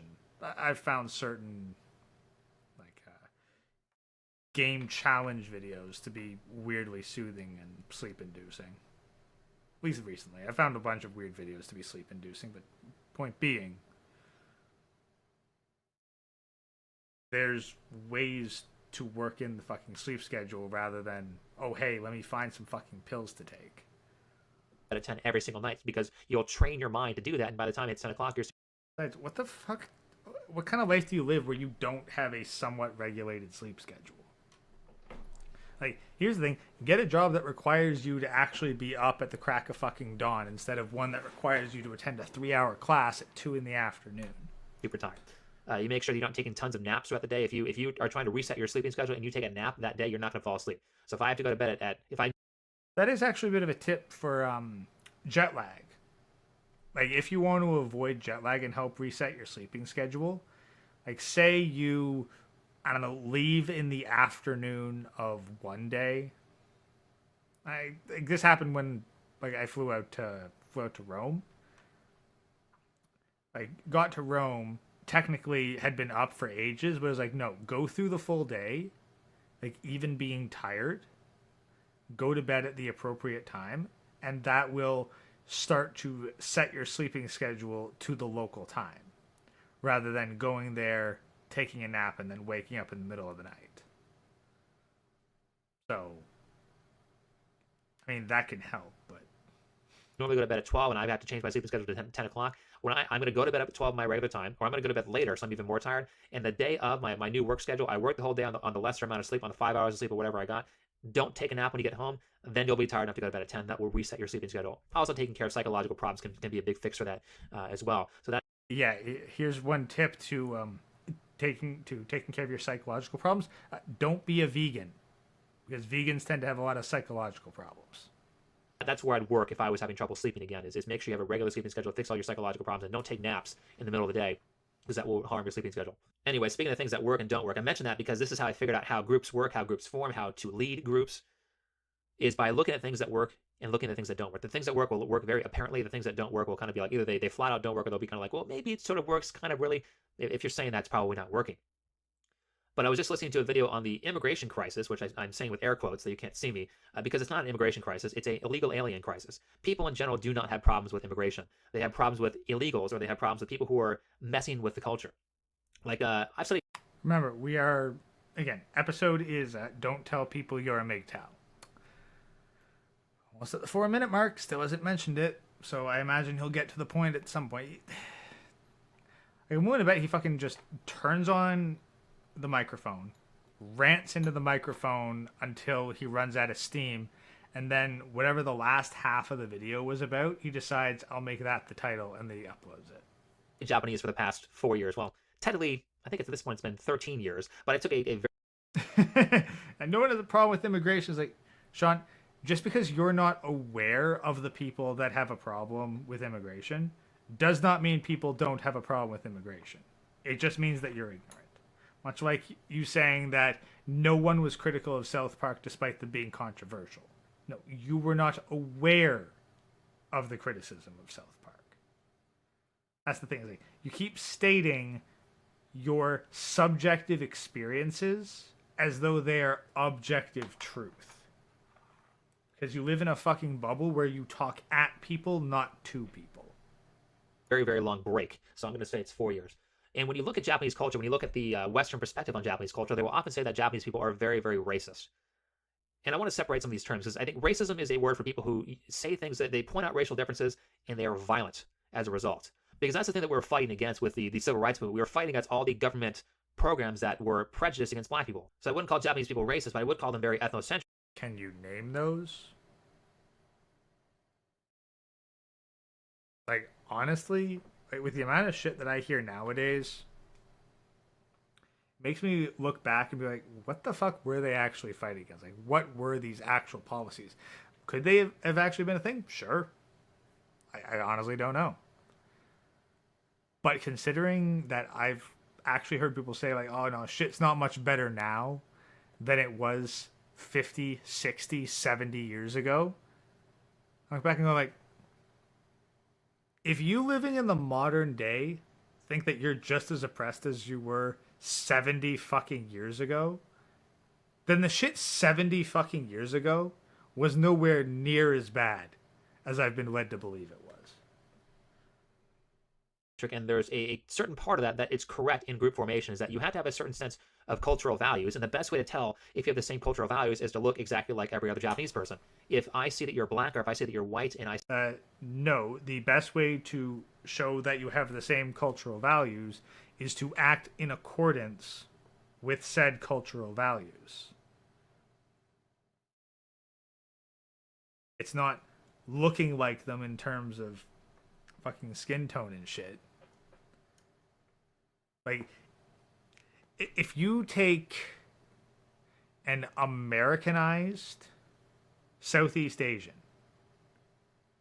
and put them in Southeast Asia, and then you compare that to someone who has been in that Southeast Asian culture for a while, they've adopted the style, they've adopted the mannerisms, and they understand how to interact in polite society,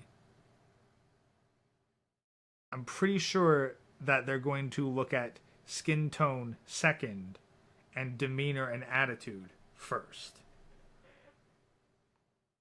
It's not so much about physical appearance as it is how well you've adopted the culture itself. But my experience is limited. I'm open to being wrong on that one. see that you're Indian. As a Japanese person, I'm going to say this person probably doesn't have the same cultural values as I do, so I'm going to have to at least treat them a little bit differently. Now, if you're going to do this correctly, what you would do is you would assume that you would say, okay, I might have to act differently because they have a different skin color. They might not be a part of Japanese culture and do so politely. But if they were to prove that they do have the same cultural values, then you treat them like a Japanese. Because here's the thing. If you go to Japan and you act like Johnny Somali, it ain't because of your fucking skin color. It's because you're acting like Johnny fucking Somali. Person, you treat them like someone who's in your group. So when you talk to actual Japanese people, and I have an example of this, if I find it, I will put it in the video description. But when you talk to actual Japanese people about immigrants, and you say, well, what do you think about immigrants? They'll say, well, as long as they follow the cultural values, we don't care. And I think that's a very reasonable answer because, that's their house. You go into Asia, you go into Japan with your different culture, and you got to understand, you got to take it like you're entering a friend's house. You have certain ways that you run your own house. You might not care about it on the individual level, but that's the micro individual level. Then you look at the macro level, and that's when shit starts to change. When you realize how much of immigration is compensating for the decreasing population, then you might go, how about instead of using the band-aid of immigration to replace our dying population and try to get more taxpayers, we actually tackle the root causes of why our population is fucking dying? No? No? Because that would be less power for the government? Alright. At least we understand why. And your friend has a certain way that they run their house. Like, it might be perfectly fine in your house to wear shoes all around the house. But when you go to your friend's house, it's not okay to wear shoes around your house. In fact, I absorbed that from Japanese culture. And the reason you don't wear shoes in Japanese houses is because it's way easier to keep your house clean if you don't wear shoes all the time. In fact, Okay, seriously, is this an American thing? Like the wearing shoes? Like, one of the weirdest things, and this is coming from a Canadian, was seeing photos of, I think it was like a stage shot or whatever, but it was like American kids wearing fucking sneakers on the bed. Like, that just kind of blew my mind. Like, what, who in their right mind does that?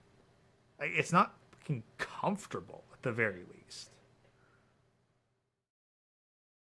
It's always been a thing, like, yeah, there's some mats at the front door. You take your shoes off. Like, maybe you wipe your shoes off on the doormat. And then you take your shoes off. And then you enter the house in your socks. Taking off your shoes when you enter the house. Like, that's not an exclusively Japanese thing. I've never... I'd be hard pressed to remember a house in Canada where that was a thing that you did. It's just considered polite to take your shoes off when entering a home. I was like, yeah, slippers. That's the thing. You don't wear the slippers outside. Like, you have your outdoor shoes, and you enter the home, and in the entranceway, you take your shoes off, and you either walk around in socks, or you walk around in indoor shoes, or you walk around in slippers. But this idea of, like, you enter the home and you just keep walking through it wearing sneakers, yeah, no shit, your house is gonna be fucking filthy. you might do is what they do is they if you want to wear shoes or you need to wear shoes in the house, they could just wear slippers. That way the slippers only go inside the house. They don't pick up all the dirt outside, and it's very, very easy. Yeah, it's not a Japanese thing. That's just, I don't know. As a Canadian, that's fucking normal. To keep your place clean. You know, an ounce of prevention is worth a pound of cure. And that's my shoe rant for the day. But actually, let me do this, because I want to give us another side example that applies to this situation. Yeah, shoe rant for the day. Don't tell people you are a MGTOW. That is still the title of this video. Because I've learned a ton about groups, about culture, and about events, and just event formation from being a vegan. Because when you are a vegan, you are immediately an outsider. Because what happens when you have a family event, or when you go to a restaurant, you have a birthday party, you have all these different things where people get together, almost always there is food at these events. Even things like the movie theater. And so, you know, people are always saying, well, vegans are constantly pointing out they're vegans. Some of that's being annoying. But a lot of it's just simply like, well, there's food everywhere, and a lot of our events are cycled around food, so I have to mention it because I'm going to have to tell you why I'm not going to eat this, or why I have to go a different direction. Or you could just not eat the food. You could just say no thank you. Like, and then if they ask, then you could go into the vegan explanation. Vegan timestamp 7 minutes in. It's like, no. No, the thing is, you preface it with, well, I'm a vegan, therefore I can't. No, you could just say no. Like someone offers me some fucking potato chips, I just say, no thank you, I'm good. That's it, you just say no thank you. Like, movie theater? Like what, you need to explain your fucking diet at the movie theater as to why you're not getting butter on your popcorn? Go to a restaurant, you need to be like, oh, I need to get the fucking vegan option here. It's like,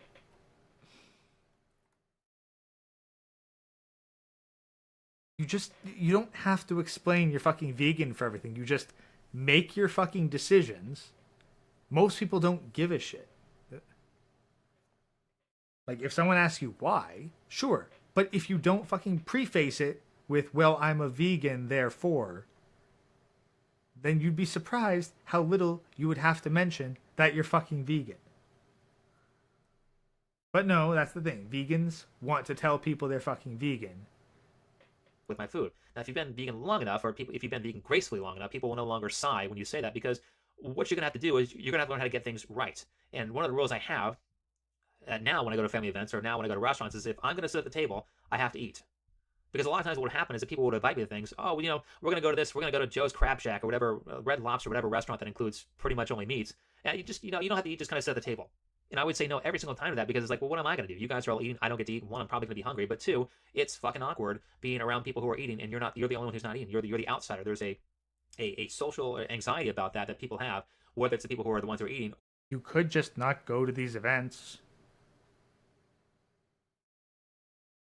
Have you considered just not going out? Like, seriously, do you have such an active fucking social life with non-vegans that it is such a fucking burden to have to accept dinner invitations to places you can't eat? How about you just not go?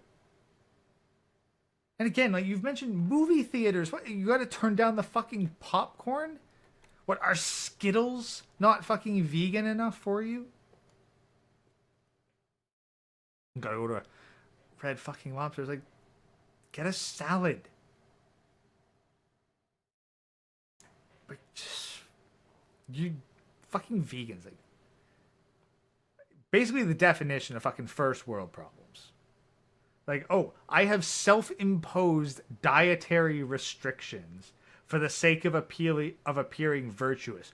Woe is me for the awkward social situations that I create for myself as a result.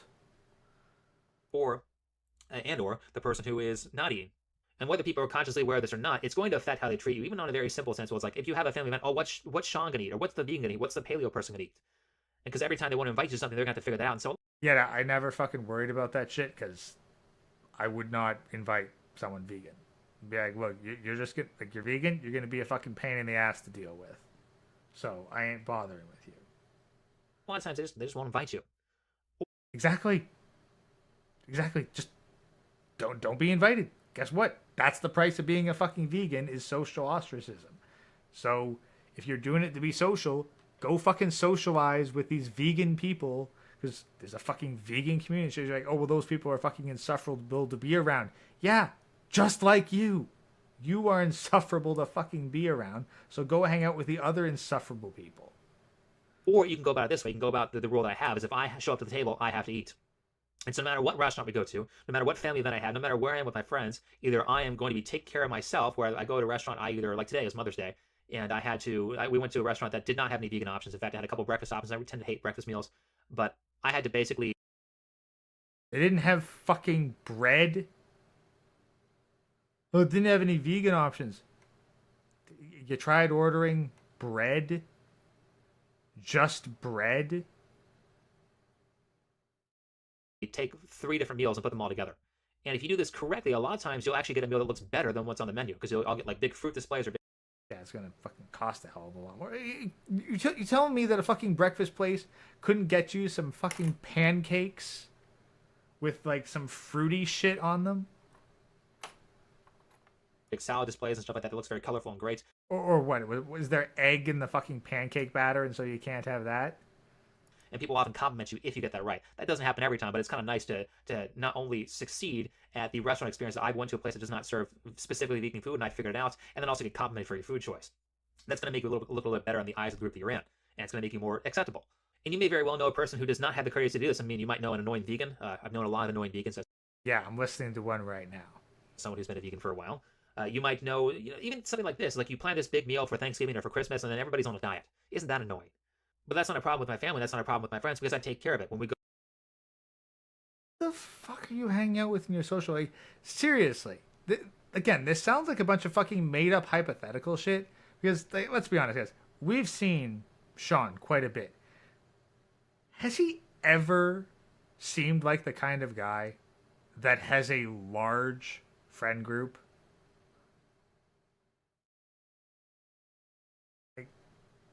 Seriously? You have a large number of people that want to hang out with Sean. I mean, that to be fair, I haven't dealt with the kind of people that Sean would fucking associate with. So hey, maybe it's a thing. I don't know, but this guy would not spend any time with him IRL. I have honestly can't imagine the fucking caliber of people that would hang out with him, especially if this is what he's like in his fucking personal life, but my experience with people is rather limited, and it takes all kinds. He has YouTube friends. I guess he's got fucking YouTube friends IRL and shit, but if you're constantly having to fucking explain why you can't do shit because you're fucking vegan, like how many people do you have to be associating with that explaining your vegan diet is a regular issue? You'd think that after the 5th fucking dinner out or whatever, that they get it and you'd stop having to explain shit.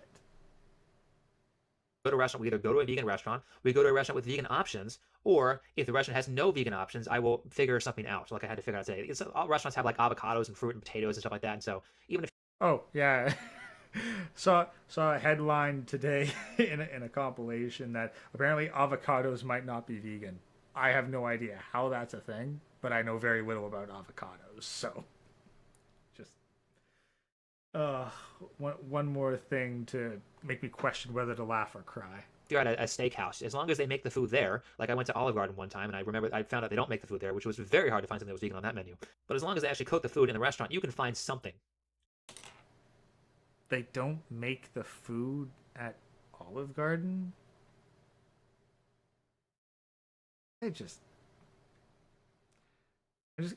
mean, I get the impression that this guy eats out way too much. But you know what he's not eating out? Brittany Vente! Ah! Let's keep going. To make. When I go to family events, either I make all the food or I bring something that I can eat that everybody else can eat too. Like I'll make like a 5-layer dip. I'll make the mashed potatoes. I'll make something that is for me, but everybody else can have too. Because if I just make it for me, it's kind of weird. Or I will, if people are all eating hot dogs, I'll get the vegan version of the hot dog. So I not only bring myself to the table, but I try to eat things that are as close to what's being eaten as possible. That way we're all.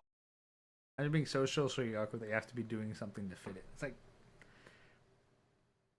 I mean, the guy's clearly got some kind of fucking issues.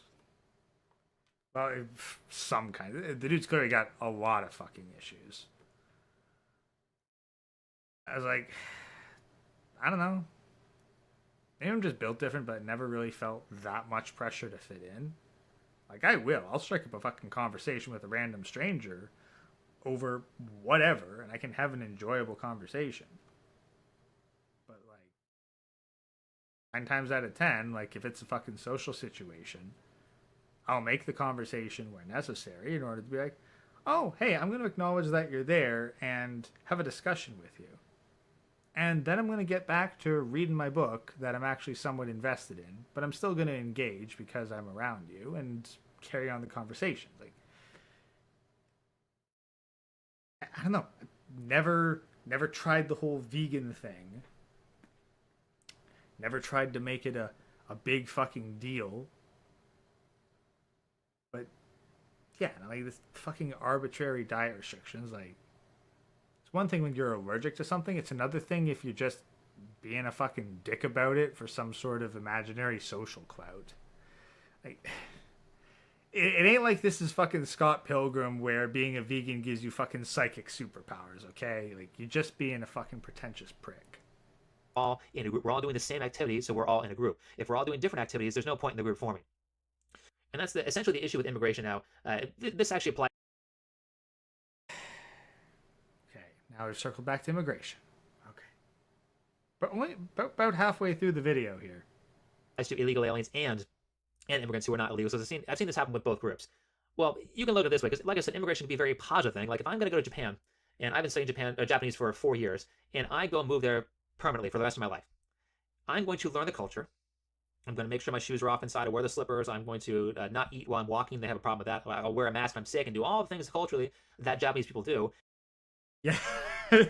I remember, funny thing, apparently Japanese people came to Canada And the idea of walking around drinking tea or coffee was so weird to them. Like they saw everyone going around with their Tim Hortons cups, and they thought it was soup. They thought everyone just went around eating fucking soup out of takeaway cups.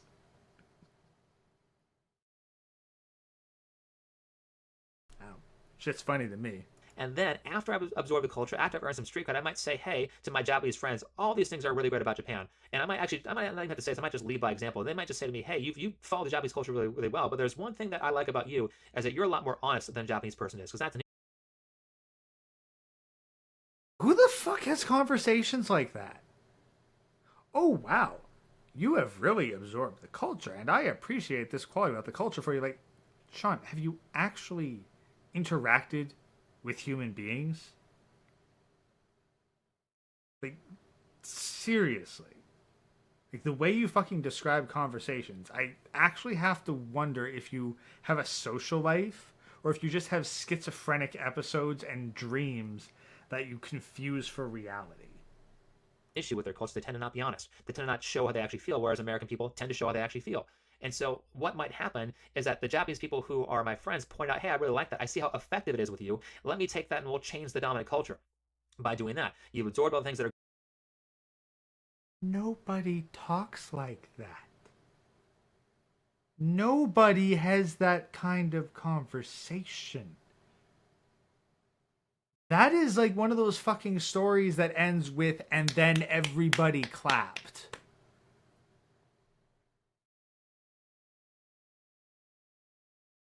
How? good about our culture. You brought the thing that's good about your culture. You put it into the group. Now we're better for it. Or you could Yeah, because fucking 70 years of American influence on Japan has just done fucking wonders for the country. They're doing so well. They're doing so well right now. Not at all fucking dying off as a fucking populace because of American influence. No. They're fucking thriving. the negative factor of that. You can come to the table. You can come to the table as a vegan and you can not eat. An example of that in the immigration thing would be you're an immigrant. You go to America and you don't learn English. And this is by the way, this is not just a Hispanic problem. I met a lot of different types of immigrants who are not Hispanic, and they still don't learn the language. And that's a huge problem because, basically, as a person who is coming to the country who does not speak the dominant language, you are basically committing yourself to poverty. Because unless you are already rich in your native country, you're going to have to be able to communicate to a lot of people to make any amount of money in any country. Nah, you just need to be with a group that's got at least one English translator. Like, the gap will be bridged that way. Like, you're basically tying yourself to having a translator with you more or less at all times you want to work with anyone with any sort of native company, but it can be done. Country, and if you don't speak the language, you can only communicate to people who speak your language who are also poor, and well, that's the issue. They're not necessarily poor. Again, all you have to do is tie yourself to somebody who's bilingual and who can work as a fucking interpreter. You're tying yourself to them, but they're not necessarily poor. They're certainly not broke. Like, fucking racism showing right there, Sean. Someone who actually works with a fairly ethnically and culturally diverse team of people.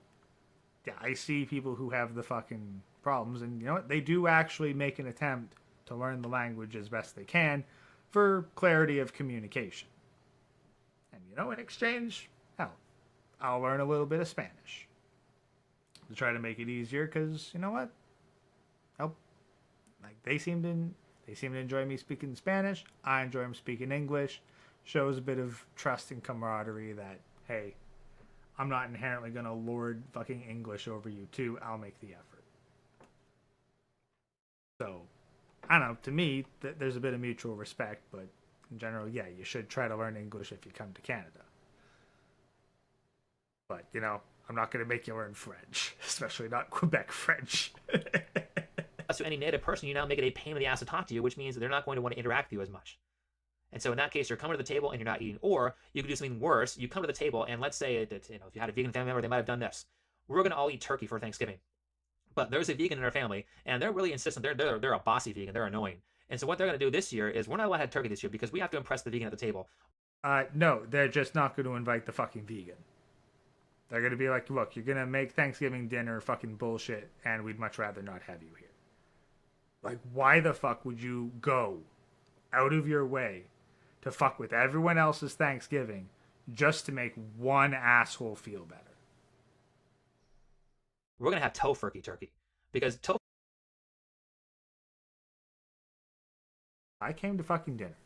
If I came to fucking Thanksgiving dinner and there was fucking tofurkey, I'm leaving. Like, no, you are not going to serve me fake fucking turkey on Thanksgiving. You will serve real fucking turkey and piss off the vegan, or you will serve tofurkey and piss me off, and I will leave.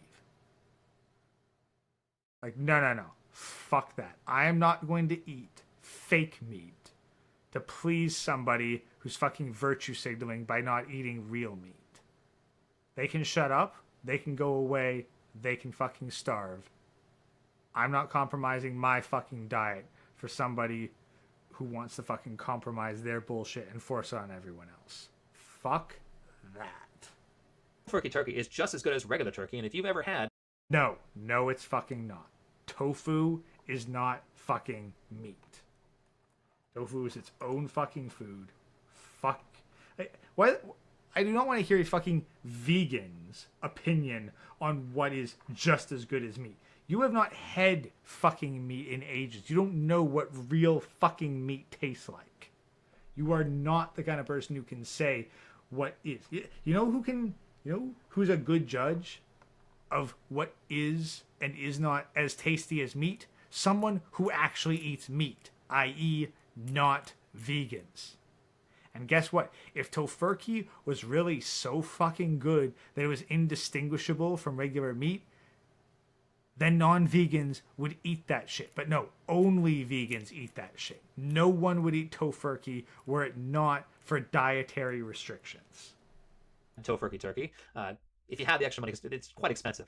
But if you've ever had it, you'll realize that it's not nearly as good as actual turkey. So I've just done this. I've said, well, now I'm at the table. I'm the vegan at the table. And, there's one of me and there's 15 of you. We all have to eat the way I want to eat because I complain the loudest. And we're going to Yeah, you're just not coming to fucking Thanksgiving dinner as far as I'm concerned. eat something that we're going to eat the better version. We're going to eat the tofurkey version. Now we all go hungry because that tofurkey meat tastes like shit. And as someone who's eaten pretty much every single vegan meat out there, if you're going for flavor, vegan meat is not as good as real meat. Like I was just Okay, good. So he's actually not so deluded he's going to make that argument, but he's going to instead talk about the hypothetical vegans who would make that argument. at biology yesterday, and they said, well, hey, how about you try our vegan chicken? It tastes just like chicken. And I assure you, when I ate that vegan chicken, it tasted like crappy tofu. Not the same case with the vegan cheeses, though. Those are actually getting pretty good. And it's probably not just because the vegans want it. It's a lot of other groups want vegan cheese as well. People who are lactose intolerant, people who have dairy problems, people who are paleo. I think all these people are investing money into the vegan cheeses, which gives them a lot more money than the vegan meats. And or it's like a vegan cheese is like cheese the same way fucking almond milk is like milk. It's a fucking solid cream made from oil. Yeah, it's somewhat easy to make a tasting fucking oil. Honestly, I have no idea what fucking vegan cheese is made of. I assume... I'm gonna look it up. I'm gonna look up what the fuck vegan cheese is. What the fuck is vegan cheese made of? Nuts, seeds, vegetable oils, starches, nutritional yeast, some protein sources. So, yeah, it's basically the fucking almond milk of cheese. I mean, yeah, that can probably be made to be fucking tasty. You pump enough fucking sugar and salt into anything, it can be made to be fucking tasty. And, well, they're figuring out, hey, maybe you should probably ferment those cheeses before you sell them, and now they actually taste good. But what I'm trying to get to here is that if you're going to make a change in your philosophical beliefs, or if you're going to make a change in your personality, and you're still going to be a part of the groups that you're a part of, you have to maintain some piece of the group. Like, you don't want to be the vegan who doesn't sit at the table. You don't want to be the immigrant who doesn't learn the language. You don't want to be the vegan who sits there and tries to change what everybody else is eating just to fit their diet. You don't want to be the immigrant who sits there and tries to change the culture of the entire country to fit them, because oftentimes when you do that, you'll just make things worse. Either everybody gets to have crappy ass chicken that's vegan that tastes terrible, or people get crappy ass cultural values that don't work, which is why you left the country. Or people get fucking pissed at you and remove you. because they're not going to fucking change for your whiny ass. Country in the first place. And this is how you have to go about MGTOW, because if you're a MGTOW, you are not a part of the cultural norm. And what a lot of people do when they make these changes is that they will sit there and throw the baby out with the Ivan, Dad used to get free food from leftover food drives. A pious coworker, and we would get vegan cheese. It was shit. Yeah. So that's the thing. Like I trust Sean, who at this point is a vegan, and his opinion on fucking cheese about as much as I trust about as much as I trust someone saying that tofurkey's fucking great. Like, just because it tastes slightly less like shit than vegan meat does not mean that it tastes good. It just tastes less like shit. bathwater. Because I had to change the MGTOW, it means that everything else. What does any of this have to do with MGTOW? Well, he's getting to that. Because all of this past 15 minutes and 18 seconds, has all been a fucking build-up to don't make it open that you're MGTOW because that's going to alienate you. But, you know, he couldn't get there without talking about fucking all his other shit and going on a 5 to 10 minute rant about vegan culture. Else about society is incorrect. That's not the case. It's just this one facet of society is incorrect out of the many things that could be incorrect. Like, think of it, there's a shitload of things you have to get right to make a culture work. Just like there's a shitload of things that you have to get right. Oh, there's a lot of shit fucked up in our current culture. And guess what? People will agree with most of it. Right, to make a car work. And if one of those things goes wrong, a lot of times things don't work. But just because one thing is wrong here doesn't mean everything is wrong in the car. It's just that one thing that's over there. So allow yourself to be normal in the group, but change that one little perspective about you. And so what that might turn into... No, you don't change that one little perspective around you. You don't... Like TFM put it down. Don't be a fucking Jehovah's Witness. Be Amish. Don't try to convert people by explaining your shit, proselytizing, and preaching. Just be a living example of success. And the people who are interested in changing will come to you. If you're actively trying to change people, you will fail and you will be ostracized. Like, if you wanted to be fucking successful as a vegan at actually changing the opinions of people around you, you wouldn't go around fucking telling everybody that you're vegan. Instead, you just be vegan, eat the shit that you can eat and that you want to eat, follow your dietary restrictions, and be a good enough person that people would want to be you. But people who aren't vegans don't want to be vegans. So vegans have to go the fucking Jehovah's Witness route and fucking browbeat people and pressure them into being vegans. And that's why everyone fucking hates them. Is if you're going through red pill rage, and let me go back to vegans for a second, because every time someone becomes a new vegan, you can always tell they're a new vegan, because they will sit there and try to tell absolutely everybody that they're vegan. Oh, I'm just so... Yeah, okay, well, you've been a fucking vegan for ages, and you can't go fucking 2-3 videos without telling people that you're fucking vegan. So, like, are you a new vegan, or is this just what vegans do? Oh yeah, it's just what vegans fucking do. It's not new vegans, not old vegans. Vegans in general just tell people that they're fucking vegans. Wonderful, I've gotten this new diet, I feel so healthy. Oh, you're killing animals, you're terrible, you gotta tell everybody you're vegan. And I imagine MGTOWs are still pretty big minorities, so I don't know any MGTOWs personally in my actual life, but I imagine that a lot of them are doing that as well. They're sitting there telling everybody they're MGTOW, you gotta go red pill, all this crap, and that just comes off as really, really annoying. Like, I was talking to somebody at a party last week, my cousin's son. Yeah, you might do that initially, and then you realize, and then, you see enough content and you adjust yourself enough that you're like, yeah, no, I'm not gonna fucking convince people with this kind of shit. They'll learn. Don't convert. They'll show up. They'll show up, or they'll fuck up and continue to destroy their lives, but that's not my problem. At his first birthday, and I went to go get a soda. I feel so healthy. That's what they all say. That's exactly. They say they feel so fucking healthy. Yeah, it's because for the first time in your life, you're paying attention to what you shove into your food hole. Surprise, you stopped eating fucking McDonald's and candy bars and drinking 10 liters of soda, and you lost 50 fucking pounds. You think, oh, it's my vegan diet. It's like, no, you went on a fucking diet, and you cut down on the bullshit. You stop shoving processed goy slop into your face for a week, and you feel so much better. Holy shit. The problem is, you fucking keep up with that, and now you're gonna... And then, that's when your body gets so fucking weak that bumping into a door results in a fucking 12-inch bruise. Because everybody sends every so often. And one of the people was like, oh, I want a diet soda. And then somebody across the way said, oh, don't get diet soda. Diet soda is cancer. It's worse for you than regular soda. And she went on like a 3 or 4 minute rant about how terrible diet soda is for you. And I could just think in my head the whole time, like, oh, when is this shit going to shut up? So if you're the person who's telling everybody about MGTOW, the red pill rage and marriage and all the governments, and nobody's going to give a fuck. They're going to think like you're that annoying flat earther. Like, actually, I've been watching this over the past couple months, this unfold. I watched Owen Benjamin basically lose all his friends. He was a regular on the Steven Crowder show, but he has been so insistent that the moon landing was fake and it was fake by the government. That's the most important issue in the world, is talk about how fake the moon landing is. And he's basically alienated all of his friends and all of his peers because of the insistence on that story. I'll be honest, even if the moon landing was fake, which from what I've seen, no, probably not fake, but what would be the point? Like, if they were going to... One decent argument, which I think came from Neil deGrasse Tyson of all people, is that if NASA was going to fake their accomplishments, they'd have more of them. Like, and so what if the moon landing's fake? Like, we throw billions of fucking dollars at bullshit that's far less worthy than going to the moon. Like, I'm pretty sure that if we'd spent about as much money as we've sent overseas to fund foreign wars, and instead we put that into the space program to put some more people on the fucking moon, I don't think people would mind quite as much. So, yeah. No, they pretty sure the moon landing actually fucking happened.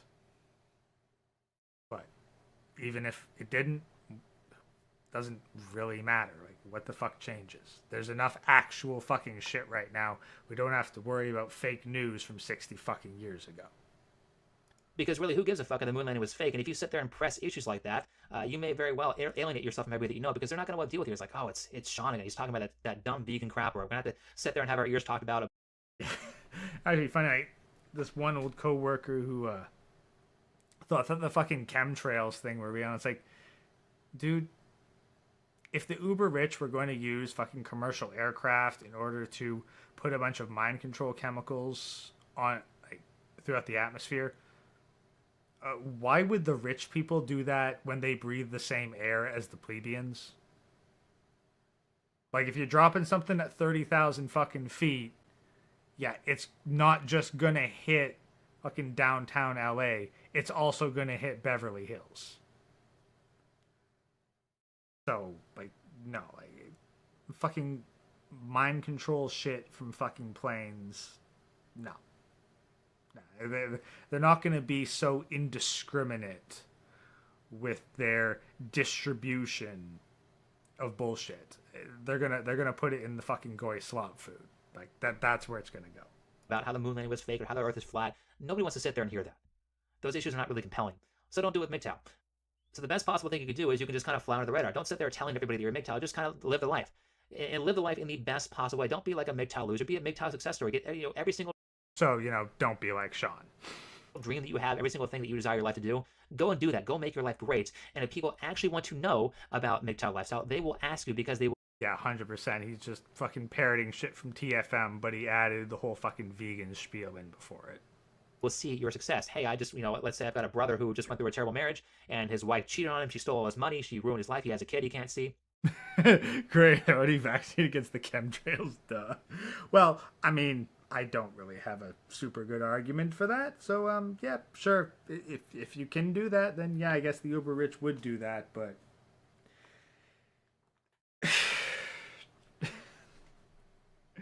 You can't win against the fucking conspiracy theorists because you have to prove something that there's no evidence for. It doesn't exist. And he looks at me and says, well, you didn't go through that. That would be the time to start talking about female nature. That would be the time to start breaking down why what happened happened. And then maybe if that's a compelling message, he will follow suit. And Hey guys, if you want to be MGTOW, don't pretend to be MGTOW, then data thought. Exactly, Kaziar's. I cannot pronounce your name. Kazayarpul? Kazayarzulpul? Sorry, man, that name's hard to pronounce.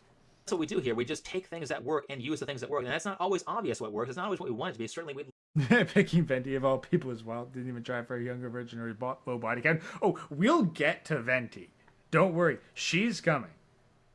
Well, she's not coming for Sean, but her video is coming. We just have to get through another two minutes of this, and then one more video after that, and then we will get to the Venti. love just to scream this message at people and say, hey, go MGTOW, hey, marriage is fucked up, hey, the government's fucked up, go follow this. But that's not what works.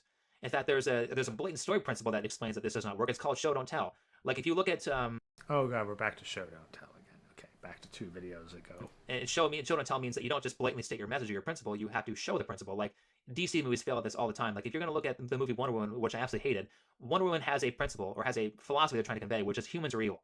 Now, they don't really show you that too well, but what they do is repeat humans are evil over and over and over again in every single scene, and they beat you over the head with that message. Whereas if you look at a Marvel movie, like Doctor Strange, very good movie, it had a very good message, a very well-hidden message, is that the message of Marvel, and the message of Doctor Strange is that when you're trying to be a person in society, it's not about you. When you're trying to be an effective person in society, it's about everybody else. If you're going to be a hero, it's about your own. It's not about your own ego. It's about the person you're saving. What are you going to give to them? Because that's how every good works. If you're going to be valuable, you think about the other person. You don't think about yourself. And there's a very well conveyed and very well hidden message that's in the movie. In fact, they only point out with one single line all that.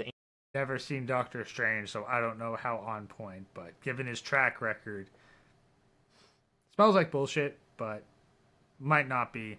I genuinely don't know. I stopped watching Marvel movies after Iron Man 2.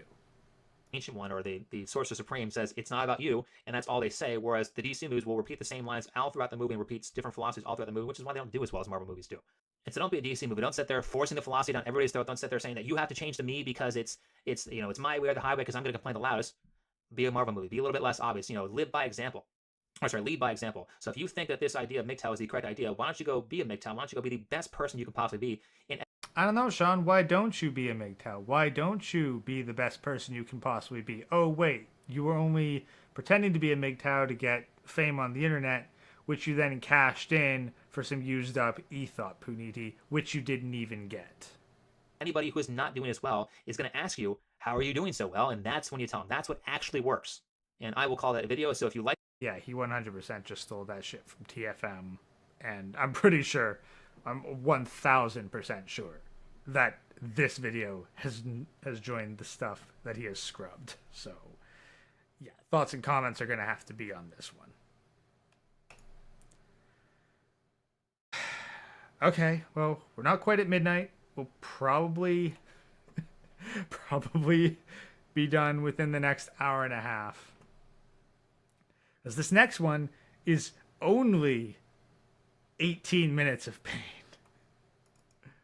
The idea for this topic came as a but yeah, Yogi, no abs. Stop complaining about the taste of Goy Swap. Just don't show up to the trough. Exactly. And that's the thing. Is like when.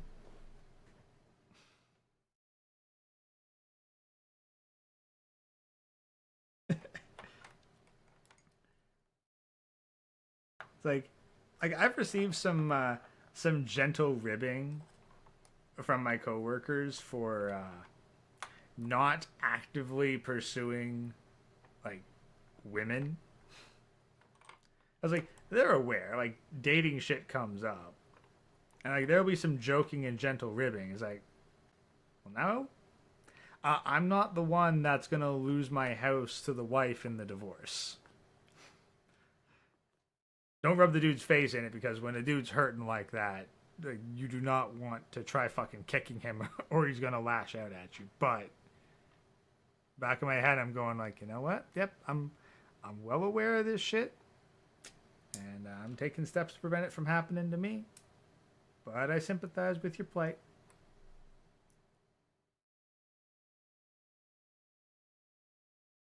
I could have shrugged off MGTOW with entire vision of South Asian girls more valuable in world than Venti.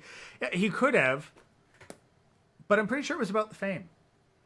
Like, he didn't want to be a guy who just had any random woman. No, no, no. He wanted Brittany Venti. He wanted a celebrity relationship. He wanted to have the woman that so many other guys wanted. Probably because he's used to being the guy that wants what he sees other guys having. But we'll get into a little more detailed psychoanalysis when we get to his actual video on Venti, which probably counts as their first date, if we're being completely honest. Yeah, a lot of guys that work are divorced playing child support extortion. Yep. Yeah, no, I don't have that many guys paying child support yet, but there's a lot of new fathers, so we'll see how many of them are.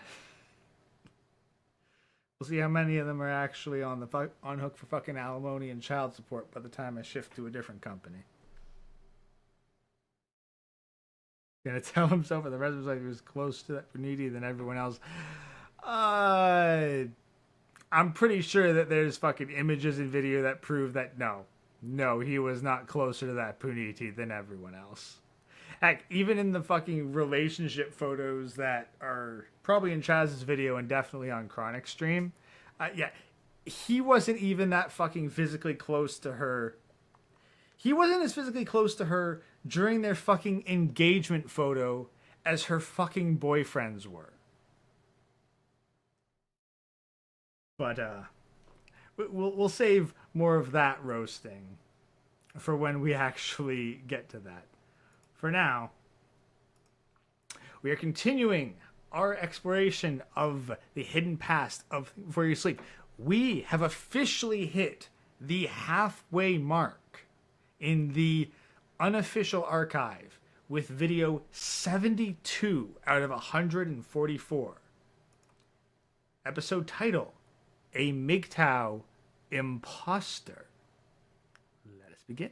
The idea for this topic came as a request from a commenter on a recent video, and I thought his request was kind of convenient because it allows me to revisit a topic that I don't think I covered quite correctly. And I think that the video that I talked about this on had what I call a framing issue, which I will explain in a bit. But he basically asked me to comment on success, and a particular negative success psychology called imposter syndrome. And for those who don't know what that is, Oh, this might be very relevant. imposter syndrome is someone who has attained success, but they don't feel like they deserve it. They feel like they're actually frauds and they're actually failures, and they're disguised as someone who's successful. And this is basically a self-destructive psychology. But before I talk about imposter syndrome, I want to talk about success in general, because YouTube is actually a very good place to learn about the basics of success and the basic concepts of success if you pay attention. Even if you just look at the base information that YouTube gives you, how many views you have, how much watch time do you have, what are your likes? What are your comments? These are all very helpful things, and you can use these without even getting into these specific analytics like, what country are people viewing you from, or is it male or female, what age group? You don't really need that stuff too much, because you can tell if your topics are hitting or not based off of just the view counts, the watch time, and the number of likes. Not necessarily. Because your views largely rely on how much is the algorithm pushing you. Now, and that depends entirely on, is your topic something that YouTube likes? Is it something that YouTube finds acceptable? Is it something that YouTube wants to promote? Because make no mistake, YouTube is not a platform. They've got the legal protections of a platform, but they are a publisher. Like, if you get attention and YouTube does not like you having that much attention, they may just shadow ban you. Or if they can find some justification, they'll just straight up delete your channel, depending on how spicy you got and which moderator decided to review your content that day.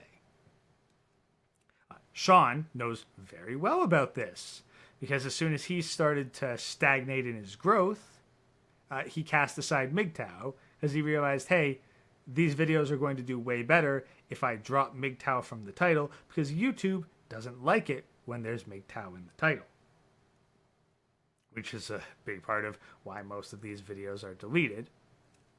and why he threw all of his ardent supporters under the bus and instead became a reality TV reviewer with a little bit of anti-woke flavoring.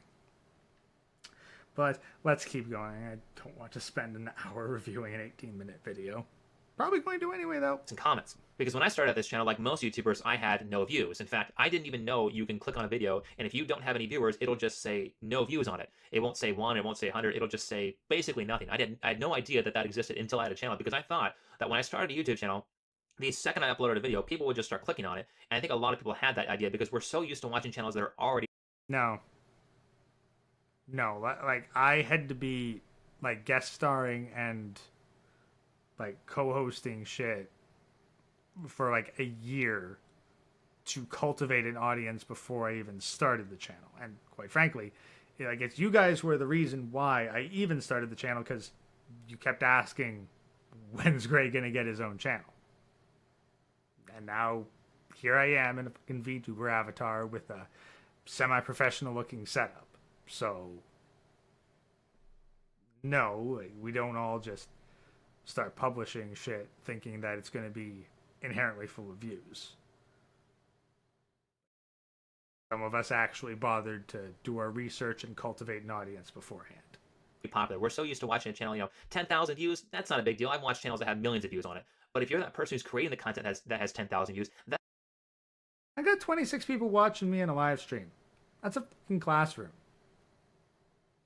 How many people can actually hold the attention of a couple dozen people at once and engage in somewhat of a social conversation? Like, we're approaching fucking, like, stand-up comedian in a bar with an audience that actually likes them level. So I'm pretty happy with this.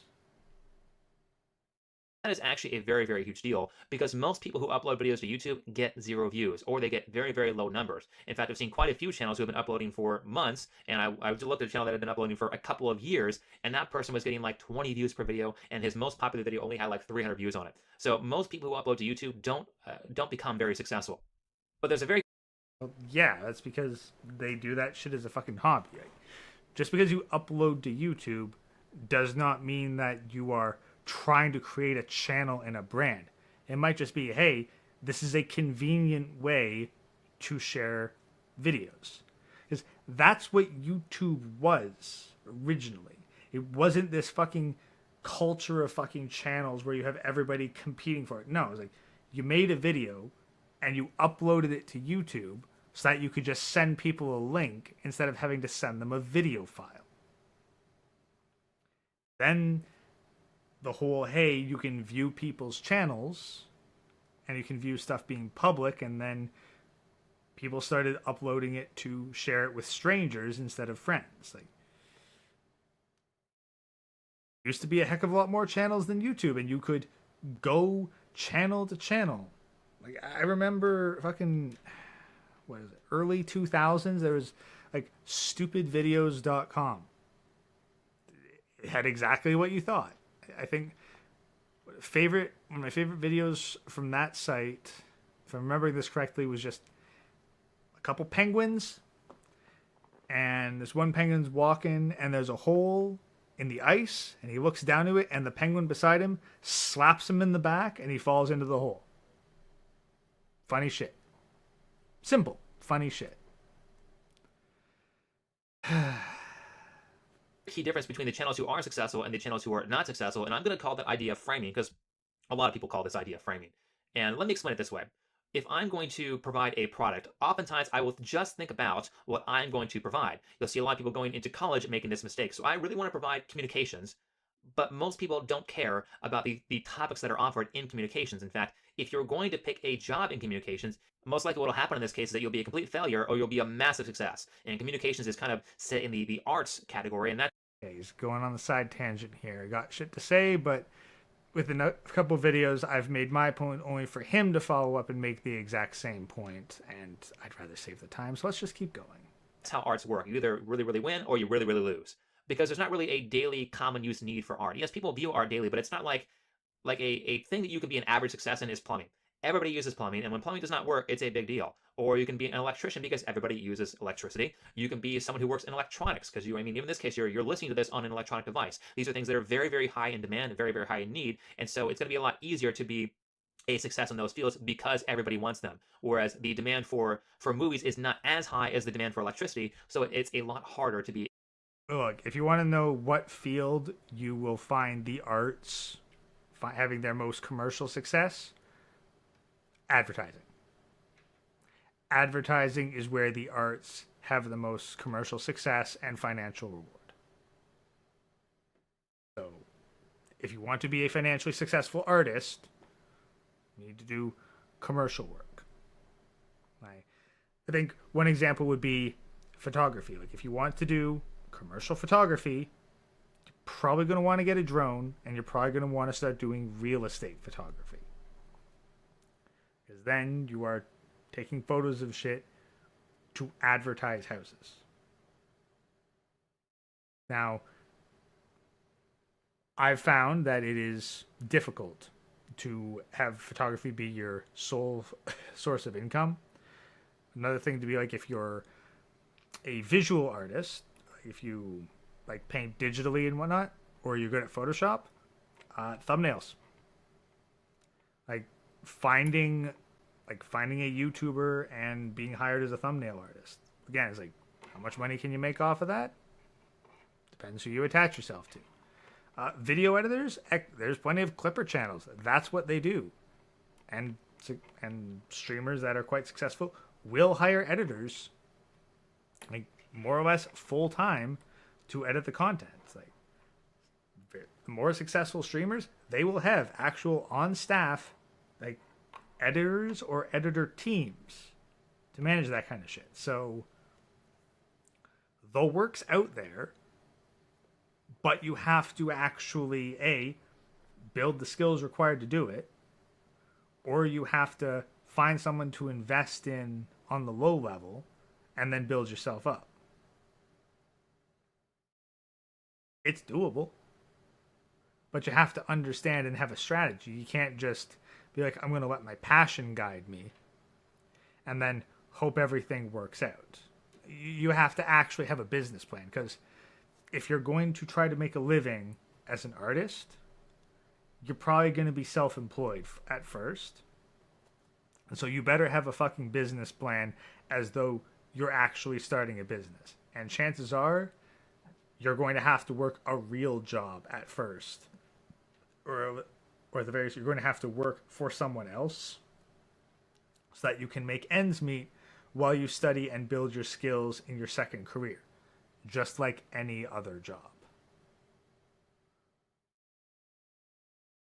Imagine what kind of simp swap monk people live in to think before you twink passes for an intellectual individual.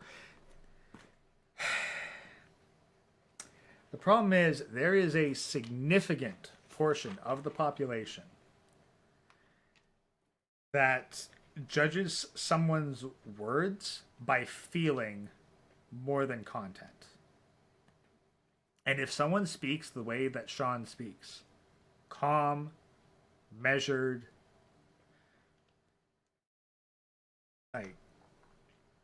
has just enough passion, but is by and large very mellow, uses a lot of big words, references reading and history, people think that they are smart because they are well spoken.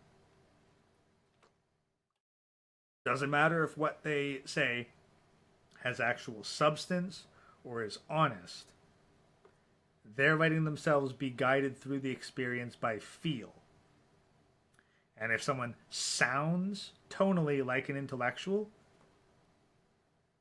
there's a good chunk of the population that believes they're an intellectual. I've run into a couple of them. It's frustrating because then you have to point, because eventually you get tired of the bullshit and you point out, like, look, this person's full of shit. They sound like they know what they're talking about, but if you actually stopped and thought about it for a little bit, you'd realize that they were full of shit. But, well, gotta learn to deal with people as they are, not how you want them to be. let's keep going. Is success there. And so when you're thinking about where you want to be from a career standpoint, you don't want to just think about what you want to provide. I actually think one of the most destructive Oh, and no, here's the thing. If you want to support anime, the anime itself is not the important part. It's not about like streaming it on Crunchyroll or buying the DVDs. No. It's the merchandise. Buy the merchandise if you want to support the anime. That's where the anime actually makes money. It's like Transformers back in the 80s. You didn't support the show by buying DVDs of the show or watching the show. The show was made to sell toys. So you bought the toys and they made more episodes of the show to keep selling the toys. You want to support your anime? You buy the waifu figurines. You buy the body pillows. You buy the fucking merchandise. You buy the Figma. You buy the fucking pins and jewelry. You get as much of it from officially licensed sources as you can. That's how you support anime. Merchandise. messages that's been given in the past 30 years or so, if not longer, is the idea of you can be anything you want to be. I mean, when I was a kid, that was promoted in school. That was promoted in every single TV show. You can be whatever you want to be. That's not the correct way to think about that, because you don't want to just be stuck in that thought process of thinking of only what you want to provide. The person who only thinks about what they want to provide is the person who is the actor at 45 years old, who's been in the acting industry for 30 years and has had zero success. You don't want to be that person. In fact, that person might get very resentful. How the fuck did you make it as in the acting industry at 45 years and not have any success? How did you put food on the table from like 18 to 45 with no success in the acting industry? If you've managed to get fucking minor roles and side characters and you've been able to make a living, if you've been able to sustain yourself, pay your rent and your bills purely on an acting career, I would still call that successful. Yeah, you're not perhaps celebrity status, but damn, if you are the best bloody soldier bee, if someone needs a military film shot and you're going to be a background character and you know how to jump in a convincing way that make it seem like a landmine went off beside you or that a mortar shell just took out your existence, and by God, you play that role and you play that shit well and you play it proud. Just because you're not the star of the show doesn't mean you're unsuccessful. Soldier A might not get the spotlight, but he's appreciated. Resentful about all the other people who have gotten more successful than them because those other people focus on what the market actually wanted. You're going to have a lot more success becoming a plumber because a lot more people need plumbing. Or in this case, actually, I was just listening to an interview with the guy who created the comic book Spawn, which had an HBO series that was pretty popular and a movie that kind of sucked. Yeah, I kind of like the movie actually, but it didn't do very well. This was back in like 1996 when that movie came out. But he said something that was very interesting to me because he talked about how he got into drawing comics. And when he started working for Marvel, he wasn't the best person to draw comics. In fact, he was pretty average and maybe even so a mediocre artist. There were plenty of people that were around that were much better than him at drawing.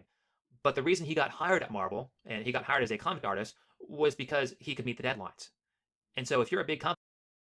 Yeah, no, this was old speech by Neil Gaiman, which I very much took to heart. It's like, there's 3 things that you need for success. You got to be good at something. You got to be able to do it on time. And people got to like you. But you only need 2 out of the 3. If you do good work and on time, people don't have to like you. If you do good work and people like you, doesn't always have to be on time. And if you do your work on time and people like you, you don't have to be the best. As long as you have at least 2 out of those 3 things, you can find success in your job, in your career path, whatever. And you're basically, if you're trying to create a toy mold, if you're trying to create a comic book, a strip, you're going to have to take time to clear shelf space for those new toys, for those new comic book strips. And if you're a person who's providing that material does not make their deadline, you have now just cleared out a whole section of space that could have had toys on it, that could have had comic book strips on it, that now does not have those things on it, and that is going to lose you a lot of money. If you don't make them money, they're not going to make you money, and so you're basically not going to get hired because you can't provide the product in the proper frame. And the proper frame in this case is that you need to provide this content within these certain deadlines. That might be you have to draw one comic book strip per month, or whatever it happens to be. This toy has to be created within 6 months. And the people who can do that are the ones who get hired, and the people who can't are the ones who don't get hired. If you do not provide your skill in the proper frame, nobody is going to want it from you. And this can be the most frustrating thing for people who are highly skilled. There are plenty of people who are really good artists. There are plenty of people who are really fantastic musicians, and there are plenty of people who are super intelligent that are working at Walmart that are highly unsuccessful. And the reason they're unsuccessful is if I'm going to be a musician, I need to provide music that people actually want to listen to. It does not matter how good I am at the music I want to listen to. Nobody's going to care unless it's music they want to listen to. It does not matter what kind of pictures I draw unless they are attracted by other people. And it doesn't matter how intelligent. Keep in mind, though, you need to find your audience. Then you have to figure out, is my audience large enough to actually sustain me? And am I able to dedicate the time in order to cultivate such an audience? Like, especially in the day of the internet, there's a niche audience for everything. But, you got to actually spend the time and effort to cultivate said audience. They don't just find you. You have to reach out to them. You have to find out who they are, try to connect with them, get your product in front of them, and adjust what you do to actually appeal to them. Again, if you're going to put forth your skills as a carpenter, you don't start hanging around with masonry workers and people who want custom stonework. You're going to hang out with other carpenters and find out who they're associating with, who they talk to, and the kind of people that they've found success with. I am, unless I'm putting that intelligence to good use. So if you are those things, if you're highly talented, you're really intelligent, you're a hard worker, and you are not having success, it's probably not those things that's the problem. It's probably the framing. You are probably thinking too much about what you want to provide and not considering what people actually want. And this is a lesson that I ripped straight from YouTube, because until I learned this idea of framing, I didn't get any views. I got maybe at most, without knowing the idea, I might have gotten 5 views on a video. But any success afterwards was due to the fact that I framed my content properly. And if you know anything about YouTube, and if you listen to people like PewDiePie who are fantastic at this, the way you get people to watch your content are 3 things. 1, you have to have a proper title. If you don't have a title that basically creates some type of mystery, maybe it answers a question people want to get answered, or maybe it brings up a topic you had no idea you wanted to see, nobody's going to click on your video. If you don't have any sort of attractive title, people aren't going to click on it. And by the way, it's not that simple. You have to spend time focusing on what titles are attractive and what titles are not attractive.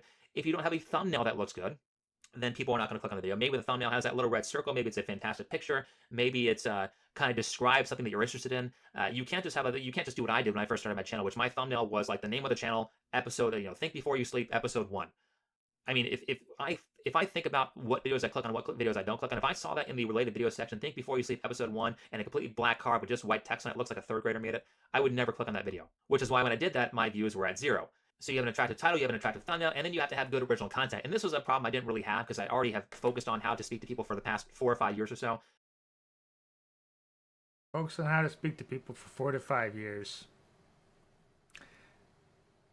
You mean speak at people. You are used to speaking at people and not receiving any feedback. My problem was more so what I'm explaining here. I had the skill, I had the intelligence. And it took you 4 to 5 years, and you still had to get advice from Sandman to actually script your damn videos, because all you're doing is ranting into a microphone.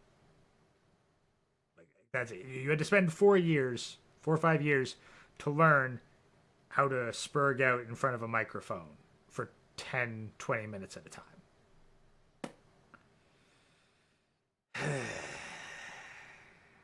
But I didn't have the framing. And once I started framing things properly, magically people started watching my videos. And so you can do the very same thing. Yeah, you started putting fucking MGTOW in the titles when MGTOW was taken off, and you piggybacked off of men who were far superior to you in every capacity. Maybe the case that you're not framing yourself properly if you're already highly skilled. It may be the case that you're just not skilled. Like there is a minimum skill level that you have to achieve before you can provide a product. Like if I'm going to provide electricity, I have to know how to hook the outlet into the wall. I have to be able to cut a hole in the wall. I have to be able to hook wires up to that, and I have to be able to hook that up to the circuit box. If I can't do that, nobody's going to desire electrician work from me. So that could be your problem. But success is not a cure-all for everything. In fact, success just brings a whole new list of problems. And by the way, you are never going to escape problems. If you're going to be any sort of interesting, if you're going to live any sort of life that is worth living, you are always going to have problems. So the problem of failure might be I have no money and I don't feel like I have any confidence, and that's an issue. So solve it by succeeding. But as soon as you become successful, you have other. Oh, hey, if you're a failure, just succeed. Brilliant advice. Hey, you feel like a failure? You're failing and you're broke. Have you tried not doing that? Brilliant fucking advice. Problems like, well, how am I going to maintain the success? In fact, a lot of YouTube channels will say this isn't going to last forever. You know, I did really well this year, but it might be the case that I just fail next year. So how do I make sure I don't fail? What if people get bored of my content? And there's all these problems that here's a hint. Don't be financially dependent on your YouTube channel. That goes a long way. Align themselves with staying in first place, with staying at the top. And one of those problems is imposter syndrome. Now, imposter syndrome, I'll mention it again, is when you are successful, but you feel like you don't deserve it. And I think this is a particularly self-destructive message to yourself. It's a message that is, if you let this continue enough, it'll eventually cause your own destruction. You'll have this background psychology that will just lead you into making certain mistakes. Like you're either not going to try as hard if you're really depressed about it. You're going to yell at people you shouldn't yell at. You're going to, burn bridges and break contacts of people who would help you. And so it's not a very good psychology to be in. In my personal opinion, imposter syndrome is a psychology that does not make any sense. And when I look at psychologies that don't make sense, I often refer back to childhood. This type of thinking does not. I would say it's far simpler than that. It's like you've just imagined that when you were successful, you'd be different. And then you end up being successful, and you're not. You aren't the kind of person that you imagined you'd be when you were successful, so you feel like a fake. But now let's hear the child psychology expert go into like how childhood trauma leads to imposter syndrome. Not work in adulthood, so why would you do it? Why would you be so compelled to do something that is not effective? And I think the reason you do things like that, if you're someone who feels this way, is because it was effective when you were in childhood. I mentioned before in a couple of videos, if you are a child or if you're an adult who lies all the time and you cannot stop compulsively lying, it may be the case that you had to lie in childhood to survive. Maybe you had a very abusive parent. You leave a cup on Stefan Molyneux tells a story where he left a cup on a cupboard, and that cup left a little ring around the cupboard. And because he did that, his mother beat the shit out of him. Now, if you were to sit there as a 7 or 8 year old child and say, you know what, you hit me and that was really wrong. You're a really terrible person for doing that. You're actually an awful parent. That is a response you should have. But the problem is, as someone who's 7 years old versus someone who's. Once you sound like a broken record, yeah. Can you tell Stefan Molyneux's childhood trauma has been on his mind recently? Because, he mentioned it in at least the past video, if not the past 2 videos. 25, 30, 35, someone who is 3, 4, 5 times your size, if you tell them what a terrible. Well, part of it's off pitch because I've got it sped up to 1.4 times, but quite frankly, these things are painful enough that we don't need to listen to them at normal speed. Person they are, and they are stronger than you, they'll kill you. Or they'll neglect you, or they'll abuse you more. And so standing up for yourself and doing what's morally correct is not going to help you survive. It's going to lead to your destruction. So morality is useless without the power to back it up. Okay?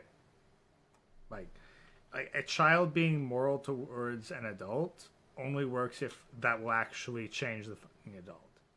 If you taking a moral stance on an adult just means that you're going to get the shit beat out of you even more, you're not fucking moral or virtuous. You're just stupid.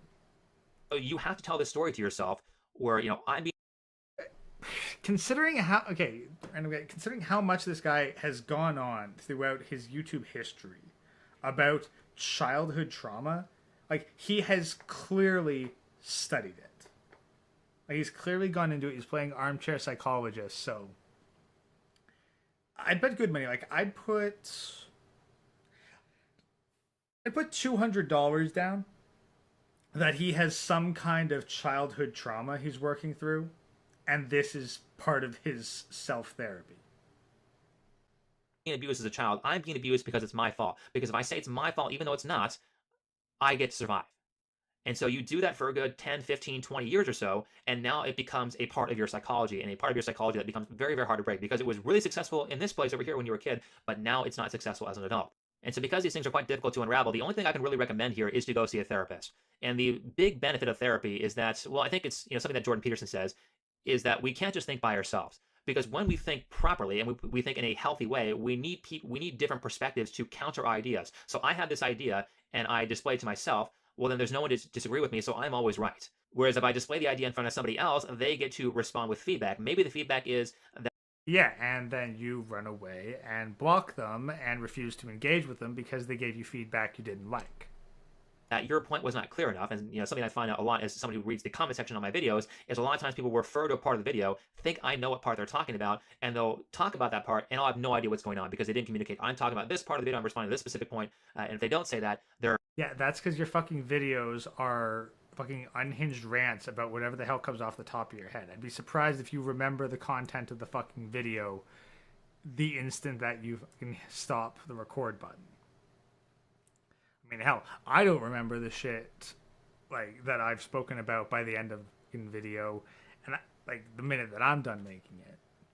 And considering that your stuff is fucking unhinged, unscripted ranting, and we're 72 videos in, I wouldn't be surprised if you're quite similar. So if someone says like, hey, you remember this point in the video where you talked about this? Well, this is what I disagreed with you on that. It's like, yeah, chances are, dude, they listened like halfway through your video, hit that point, and then immediately started commenting. Now, admittedly, yes, like them leaving a fucking timestamp would probably be helpful as to what part they're talking about, but if you're going to engage with the comment section, the least you could do is make an effort to figure out what the hell they're talking about, assuming they're even specific enough to justify a response. The pain of hearing Sean is yeah, no, typically I measure the pain Sean puts me through in the amount of booze I've consumed, but I'm sober. Anyway, we've only got like 3.5 minutes left. Let's rush through this so that we can get to the big finale. their comment doesn't make any sense. And so it could be that you're just unintelligible. It could be that your idea is incorrect. It could be a list of other things that you would not discover unless another person is there. Well, I'm giving a systematic breakdown, play by play, of all the shit that I find wrong with what you're saying. So, are you going to respond to this? No, you're not. Because you don't actually care about feedback. You just pretend to care about feedback to appeal to your audience, while only cherry picking the stuff that makes you look good. And that's what therapy is there to do. It's there to help you think. You're going to display your problems in front of somebody else, and they're going to bounce things off of you. And yeah, most of the time, if you're in a bad fucking mindset as a dude, you need to change up your environment, and sitting alone in a room and talking your shit out with somebody else, can that help? A bit. But you know what else is going to help? Going outside, getting some physical activity, and having an active social life, doing some kind of physical activity. That's going to be far more effective than sitting in a room and talking with someone who's billing you $100 an hour. technique or that mechanism is going to help you resolve problems. In this case, you're probably going to want to talk a lot about your past because that's likely where this issue comes from. If you have an unexplained behavior that you keep repeating over and over and over again and you can't stop doing it, even though it's bad for you, it's probably something that was useful in childhood. So that's where I would look if you're someone who has that problem. And I'll just end on this, because I think one of the reasons people don't think they deserve their success is because what they're doing to them, it seems very... I think Jaded Warlock, I think exercise is, like, it's therapeutic because physically moving around can help. Like, it helps you think too. I don't know if this applies to everybody, but I've personally found that if I'm going to think through something, standing up, walking around, and pacing while talking out loud helps. It helps clarify stuff. Whereas, like, with a therapist, no, often, again, like, I'm a dude. Therapy, by and large, just doesn't seem to work for dudes. Most therapists are catered towards women. Like, you're gonna get very few psychologists who can actually work with men. And if you're going to say, oh, well, therapy, you talking to yourself isn't going to help you solve your problem. Sigmund Freud. Wait, hold on. I demand you watch my video now. Lamau. I don't know which video you're talking about, but if you message me on Discord, maybe after we're done, I could do a victory lap if it's not, you know, a couple hours, if it's not like an hour long or something. But like Sigmund Freud, one little anecdote that I remember from his story was that he actually cured his own fear of travel by psychoanalyzing himself. So if Freud, a man, can talk to himself and deal with his own issues by talking to himself, then perhaps men don't need to vent their thoughts to another person as a coping mechanism for therapy. Can't say whether this would work for a large number of people, but it's certainly not an absolute rule. And I think that a lot of guys would benefit from just getting more exercise and engaging in more like healthy relationships with others rather than constantly having to put on a mask and fake who they are. Very, very easy. Like I might be able to create a video in 3 hours. And, you know, to me, that's not a very long time. So why doesn't everybody do this? If it only takes 3 hours to make a successful YouTube video, people should just be doing this stuff constantly because then everybody would have the YouTube success that they wanted. But the problem is it's not just the 3 hours that it takes to make the video. And usually for me, it takes a little bit longer than 3 hours to make a video. But the big deal is all the time it took as an investment to get down to the point where it only took you 3 hours to make a video. Like, I'll give you a very basic example. When you're recording audio, you're going to have two major problems. One, you're going to have feedback noise because our brains actually filter out the noise, the ambient noises in the room. And so if you pick that up on a mic, what that's going to sound like if you just recorded the ambient noise in the room, it's going to sound like a little buzz or a little hiss. So our brains filter that out, the mic doesn't. So you have to know how to filter that out in an editing program. The second problem you're going to have with audio is that you're going to have a lot of... Yeah, I just filter that out right at the input by putting a gate on. So, I mean, but yeah, that is still something that one has to learn. But you know, it's easier nowadays than it ever has been. But let's hear him keep giving us stories. Now, keep in mind, this title is called A MGTOW Imposter. So his strategy was, I need to shove MGTOW in the title to reach the audience that I want to reach, which is MGTOW, because that's who's going to be attracted to my brand of intellectualism. Now, is he actually talking about MGTOW talking points? No. He's talking about imposter syndrome. Like, that's the thing. He's going on his little psychology rant. So this has about as much to do with MGTOW as his fucking psychology rants had to do with his yoga classes when he was teaching yoga. Like, he hasn't really changed his careers. He's just changed his audience. He has pseudo-philosophical rants to an audience which can't talk back to him. Well, let's wrap this up. We're almost done. breathing sounds that sound really unnatural in the video. You're going to be able to hear breath a lot higher on your audio recording than you would hear it if you were talking to the actual person. And so when you're trying to reduce the audio, when you're trying to reduce the ambient noise, you're going to use what's called a noise reduction tool. When you try to reduce the breathing sounds, you're going to have to use a noise gate. Now, to learn how to do these two programs, it took me weeks to figure this out, to figure out how to solve this problem, how to solve Weeks? It took you weeks to figure out how to noise gate audio.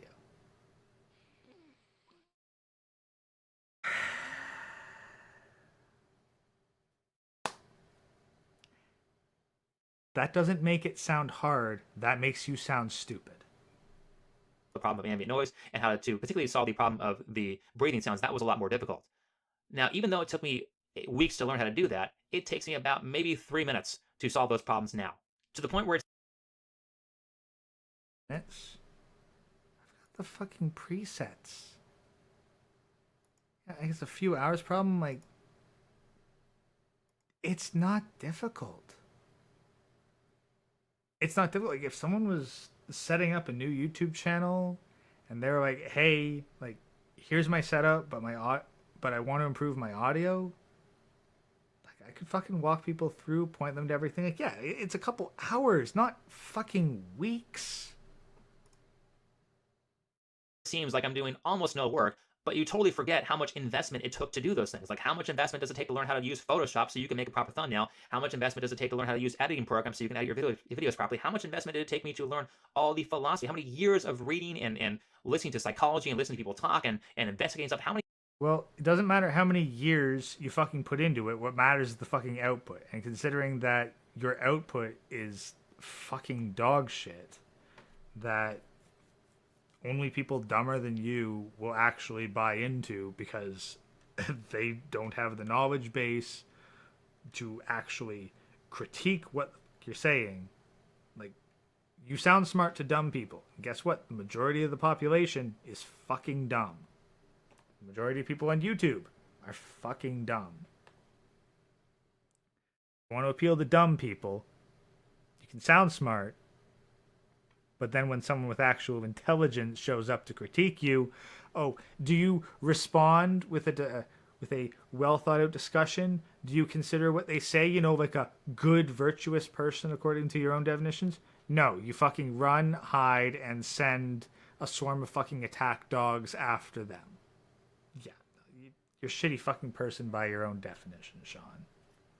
But let's wrap this up. Fucking 40 seconds to go. years that maybe for me it's like maybe 10 or 15 years or so that I've been doing this, that I've been thinking about philosophy and working on these topics.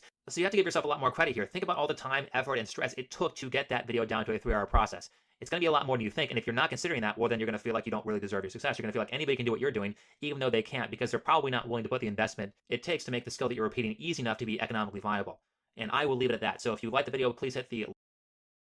Well, pretty sure he scrubbed this video too. So you're going to have to comment on this one, give feedback here, because I'm pretty sure that he wouldn't listen to you even if you could reach him.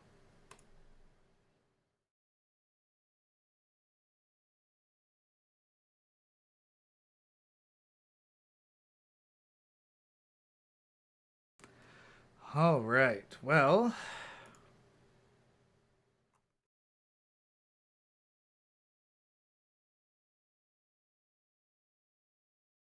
oh, Chaz, you're the one who sent that donation to watch your video.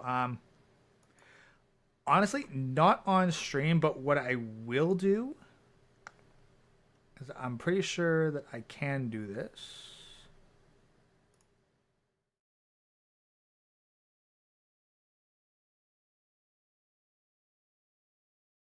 Let's see. Can I?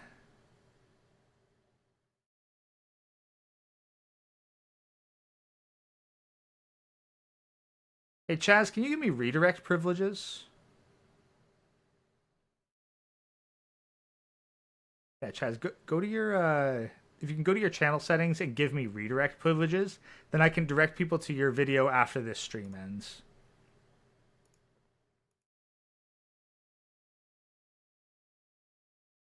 All right, so just gonna take a quick intermission, guys, and then we will get on to the finale, the video that, quite frankly, I am very thankful that it exists. Point out that... So we're going to cut here. We're going to hit the intermission, and we will be right back. So bathroom break, get your drinks, get your popcorn, and this will be the last video of the night, and then I'll redirect you to Chaz's magnum opus on Sean.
And we're back, and unfortunately, since it's not a premiere, I can't redirect you to Chaz's video just now, but what I will do really quick is I'm going to pin Chaz's video, the link, so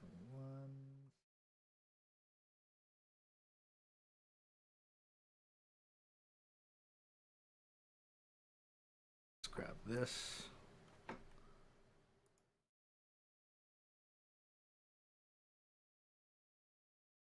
Let's add this here.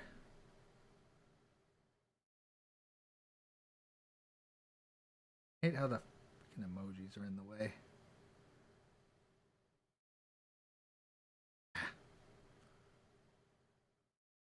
All right.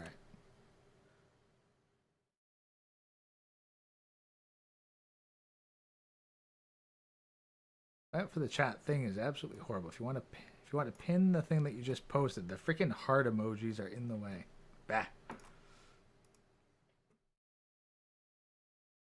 All right. Anyway, links in the chat to Chaz's video. So after we are done here, everyone, please go give that one a check out.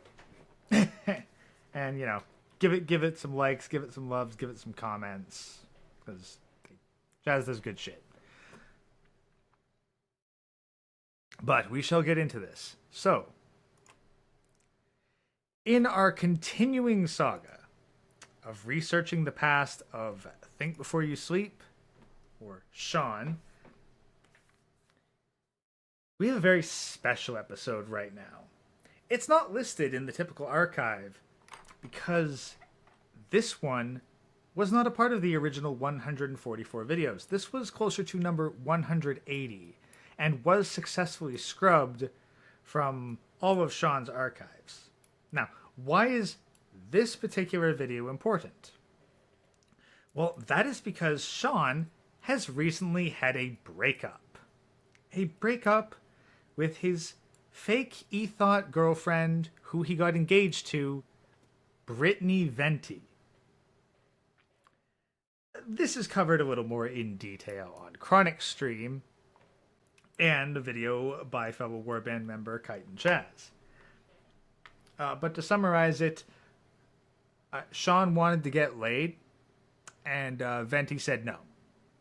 And despite him spending, no doubt, tens of thousands of dollars on her, I'd be surprised if she even gave him a sad hand job, but she definitely didn't give her any access to her used up roast beef sandwich.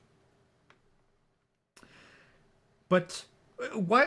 But so what? So what? Like, why is it important? Well, that is because before they started dating, Sean actually made a video on Brittany Venti. And it was titled, MGTOW Aren't Fooled by Traditional Women. She was even in the thumbnail as the focus of the video. Now, may I ask, well, who are these gentlemen on screen then? Like, this is not Sean, nor is this Brittany Venti. Well, this is Mediocre Tutorials and Reviews, who did a react video to this video from Think Before You Sleep. And to the best of my knowledge, this is the only record that this video was on the internet. Aside from some archived thumbnails that I was able to find, this is the only evidence that that video existed. So until I'm able to find a better quality one, I had to take the video from Mediocre Tutorials and Reviews and chop it up to try to isolate the original video as much as possible.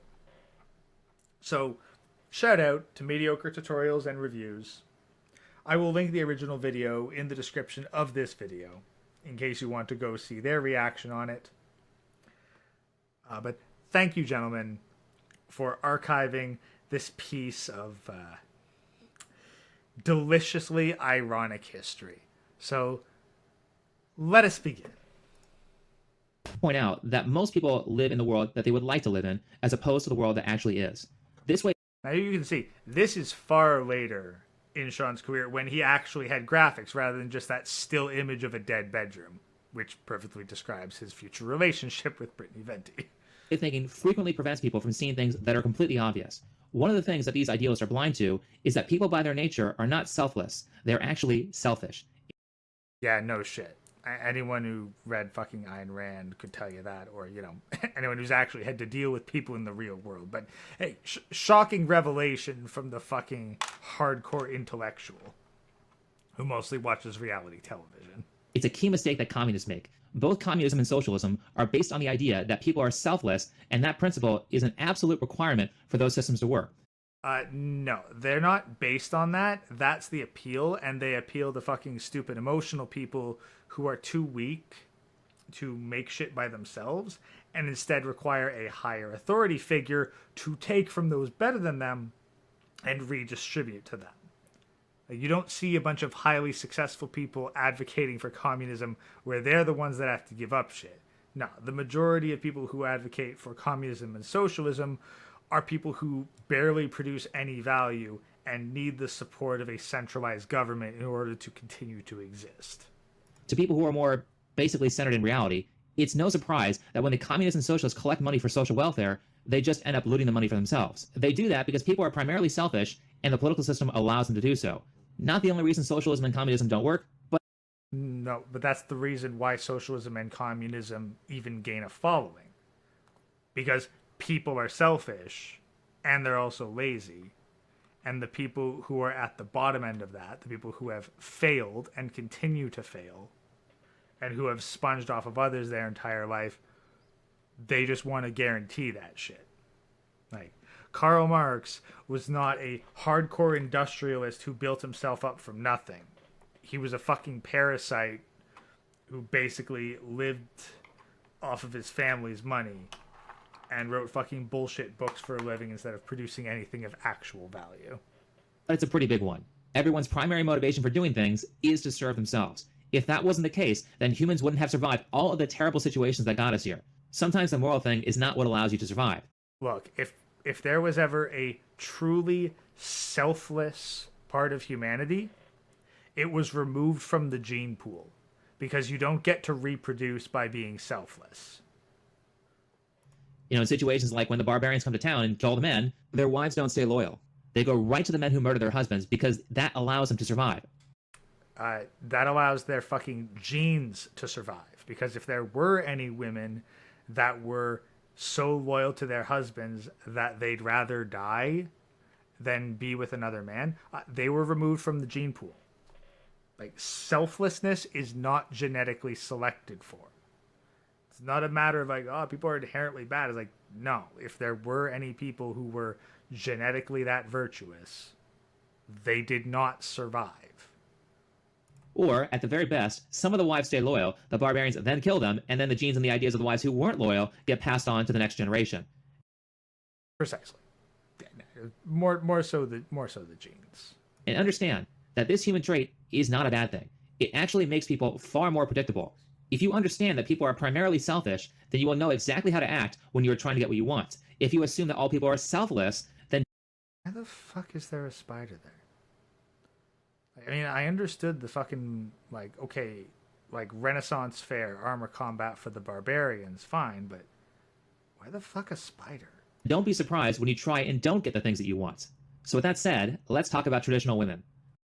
Clearly, he's actually gotten to the point where he's, you know, scripting his videos. Compared to the unhinged rants we've been dealing for the past 70 episodes, this is actually fucking coherent. I was searching through some old videos that I've saved over the years, and I found this little gem sitting in a folder. There she is, gentlemen. His future ex-fiancé. Labeled MGTOW. But before I show it, I would just like to say that I appreciate the extreme honesty from this person. In fact, I enjoy honesty from all types of people, including people who do immoral things. When immoral people are honest, it's almost redeeming because they are notifying others of all their tricks. In the case of this YouTuber, feminism has made the world so bad for traditional women that she has had her hand forced. The most selfish thing that she can do at this point is to just be honest. Yesterday I had a fucking aneurysm over this. That means if something happens, we get to go to war too, just... Oh, speaking of which, apparently that is actually going through the U.S. Senate right now. Yeah, women, you're going to be a part of World War III. who am I kidding? Y'all gonna get fucking pregnant as soon as the draft orders come down. But it's fun to like watch you sweat a little bit. It's like the men. Yay, equality! So fucking ecstatic right Look at it, gentlemen. Look at it. Isn't that lovely? Isn't that lovely? Don't you want to get engaged to that? Don't you want that?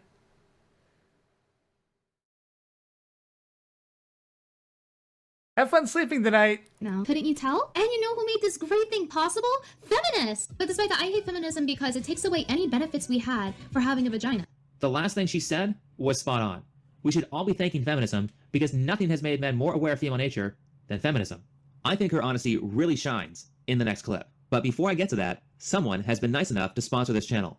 I feel like we had it good. It's been my dream and probably so many other girls' dream just to be like a lazy hoe. You know, lounge around the house all day, go on the computer, go on the internet, watch some fucking videos, play with my cat. No, that's not a euphemism. Maybe even stab my emoji plushie. It's also a euphemism, but it's not exclusively a euphemism. There's so many things I could do at home. Like even guys out there watching this video, would you not want to like sit on your ass pretty much all day? No real or crazy obligations to fulfill. You know, being comfy as fuck. This is how the natural order used to be.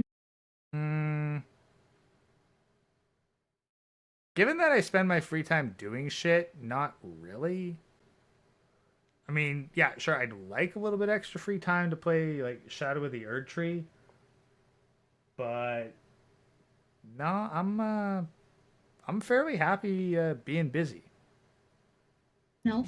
Women would go and they marry a guy and the guy takes care of them. And then the woman takes care of the kids if they have kids. So we had the option of being comfy as fuck and not having to really do much. You know, kind of just like open our legs like a clam. And we were set. Also the fact that we could go on dates and get free food. I mean, that still happens, right? But guys used to like pull the... You did actually have to do more than just look after the kids. You did have to, you know, look after the fucking house. But hey, if I want a woman to make me a sandwich nowadays, I just go to Subway.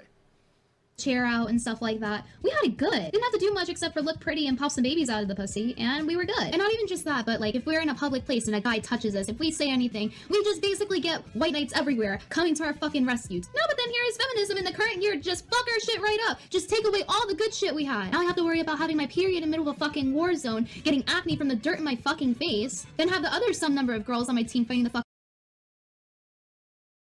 If you're in a fucking war zone, acne is the least of your concerns. I'd take acne in the face over fucking shrapnel any day. War, having a cat fight about some stupid shit like, oh my god, she's such a stupid fucking slut, she fingered herself with the trail mix. Like, is that what you really want? Like, what the fuck is wrong with feminists? Do you not want a comfy life? Do you not want free shit given to you? Do you not want, like, fucking free white knights if anything goes wrong? I mean, I fucking hate white knights on the internet, but in real life, if someone's trying to punch me, yeah, I'm gonna welcome the white knights if I can't take on the person by myself. Women are almost never this honest, even though we know that most of them think this way, even though we know that most of them will use their attractiveness to get free stuff and special treatment from men. Well, yes, and her being honest like this resulted in you dropping tens of thousands of dollars on her. So, yeah. Who's the real fucking idiot here? Played you like a fucking fiddle. This girl has told you who she is.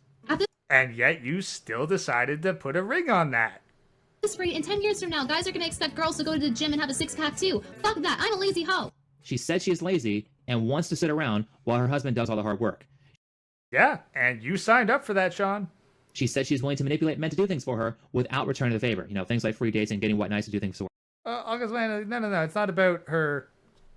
It's not about her being traditional. This was, I think, before the whole fucking TradCon femme wave. No. This was like the fucking early days when all you had to do was be a red-pilled woman in order to get it. Like, if you were an anti-woke or an anti-feminist woman, that was enough. You didn't have to be traditional for shit. You just had to be a red-pill whore. For you. Knowing that people are selfish, imagine what would happen if you married this chick and expected her to do... Imagine! Sorry. We're listening to that again. Favor, you know, things like free dates and getting white knights to do things for you. Knowing that people are selfish, imagine what would happen if you married this chick and... Imagine if you put an engagement ring with a pink, diamond? Like, how much was that ring, Sean? How much was that engagement ring? $8,000? $10,000? $15,000? How much was that engagement ring? Expected her to do actual work outside of watching YouTube videos. The traditional woman's job was to handle all the daily tasks like cooking, cleaning, event planning, educating the kids, etc., so that the husband could go to work and just focus on work. That allows the husband to be in a higher skill category because... How'd that work out, Sean? How'd that work out? You think she shows that? Tringus, I would put $500 on her having that engagement ring. I bet $500 she still has that engagement ring. he can focus on getting better at his career instead of doing housework, and that allows him to make more money. You can have a one working parent house where the husband is a chief executive officer, or you can have a two-parent working house where mom and dad work crappy retail jobs making minimum wage. And on that subject of the stay-at-home moms, yeah, technology like washing machines have made that stuff easier, but all that should mean is that she is now freed up to do more activities that benefit the household. Oh, I don't have to spend time hand washing all my clothes, and now I can spend time learning how to be... Did she wash your clothes, Sean? Did she wash your clothes? Oh, wait. How often were you even in the same space as her? Did you even... I mean, I'm pretty sure you didn't sleep in the same bed, but did you even sleep under the same roof for the majority of time you were quote-unquote together? Become an expert chef. But how many women are taking up that freed up time to focus on other things that benefit the household? How many traditional college graduate women even know any of these skills? How many traditional women expect their husband to do housework and throw a fourth wave feminist style fit when he suggests that it's her job? How is this YouTuber going to... How'd it go, Sean? How'd this go? You gonna respond to this video? You gonna give the deets on that? You're gonna give the behind the scenes at how wonderful your life was when you added Brittany Venti to it? react when her husband puts her in her place and tells her no? How would she react if he threatened to take her easy life away by getting a divorce and removing all of his financial support? Well, we know it's human nature to be selfish and to use any means necessary to survive, so we know it's going to happen. Just look at what happens with other... Yeah, you know what's going to happen. And you still dated her. You still simped for her. You still helped go after her critics. You still paid for her flights and travel.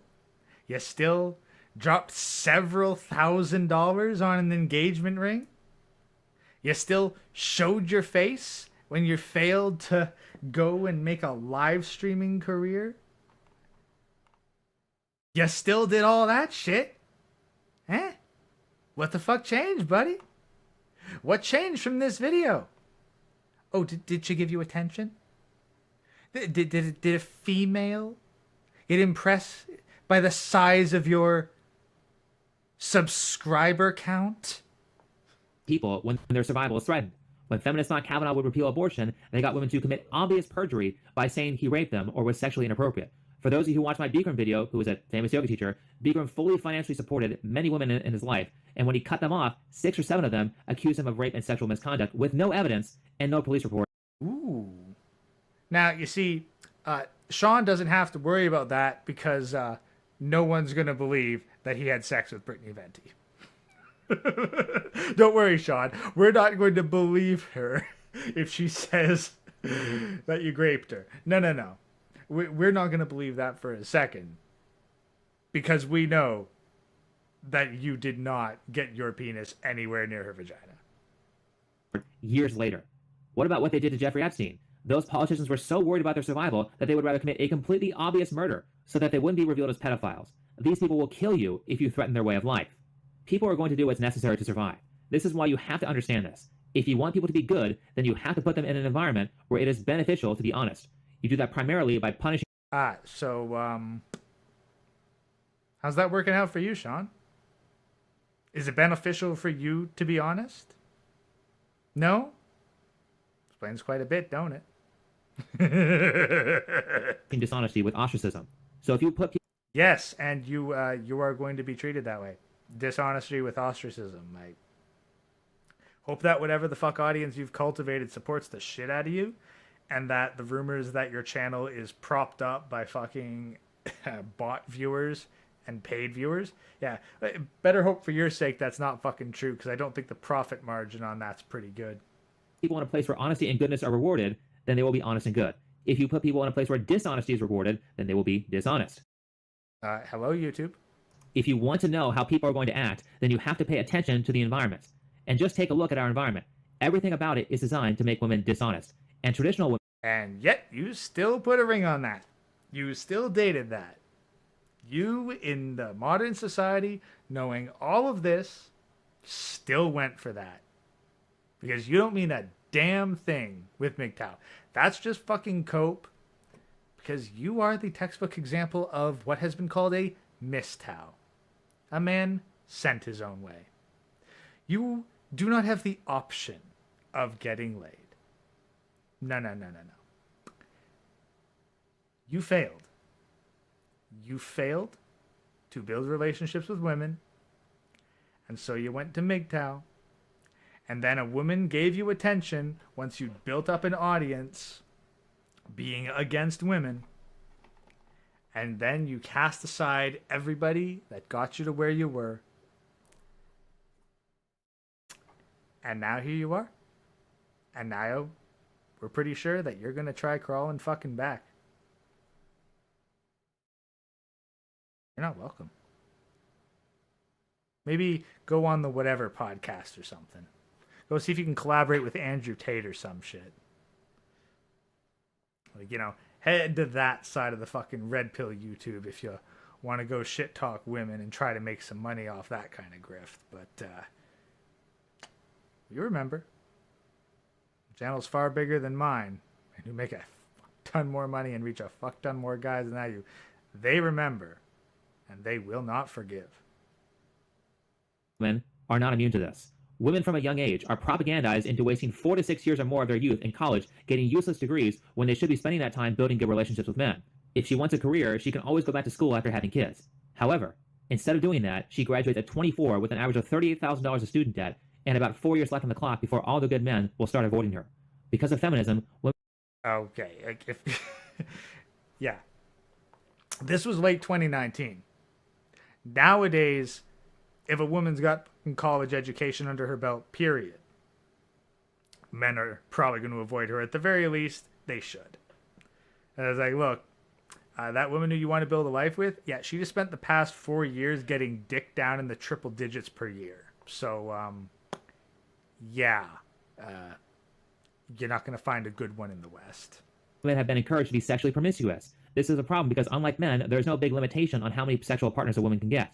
For the most part, all women have to do to get sex is just say yes. When you put that into practice, by the time she's 24, she's not only $38,000 in debt, but she's been passed around by 10, 20, 30, 40, 50 different guys. She's older, less attractive, in debt, and has ruined her ability to pair bond by sleeping with tons of guys. But as long as she wants to be a lazy stay-at-home mom who makes her husband do housework, she can still call herself a traditional woman. She has all that damage done to her from out of the gate, and then she gets married. Back in the past, when the powers were more balanced, when you had a problem, you spent the horrendous amount of effort it took to solve it because otherwise you had to deal with that person until you died. Now, if you have the slightest problem, she can end the relationship. And just No. If she has the slightest problem, she can end the relationship. If you, the man, have the slightest problem, you got to weigh that against how expensive it's going to be to get rid of her. look at all the cash prizes she can win in a divorce, and even if she fails at that, she can still just go on welfare. Look at how much she is rewarded for enslaving her husband and depriving her kids of a two-parent home. Yes, because that serves the government, and the government is 100% backing this, complicit with this, and encouraging of this. Even women who we didn't expect to do the worst have done so. I know this is old news at this point, but... And yet you still put a ring on this one. Unfortunately, she wasn't willing... Unfortunately, Sean, you're so repulsive that she wasn't willing to have sex with you. And that was a fucking deal breaker. Like, you were not fucking valuable enough, or you were so repulsive that the value that she could get out of divorcing you was not worth actually holding out till the wedding ceremony. She couldn't even just give you little pity fucks until the wedding ceremony. That's how fucking repulsive you were. Fuck that. This was just a couple days ago. That's how fucking repulsive you are. And I'm pretty sure that's not just your looks. It's who you are, Sean. If there's anything that these past 70 plus videos have proven, it's how fucking repulsive you as a person are.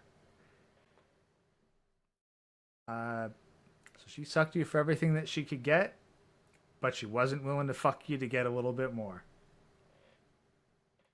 It's relevant, so I'm going to bring it up. Michaela Peterson, the child of the father of traditionalism, has become a single mother completely of her own choice, citing that it just didn't work out. And that's about as much as I was able to extract. That's about as much as they reviewed. So if anyone's able to find more of this video, by all means send it. But to the best of my knowledge, that's the most complete version there is out there.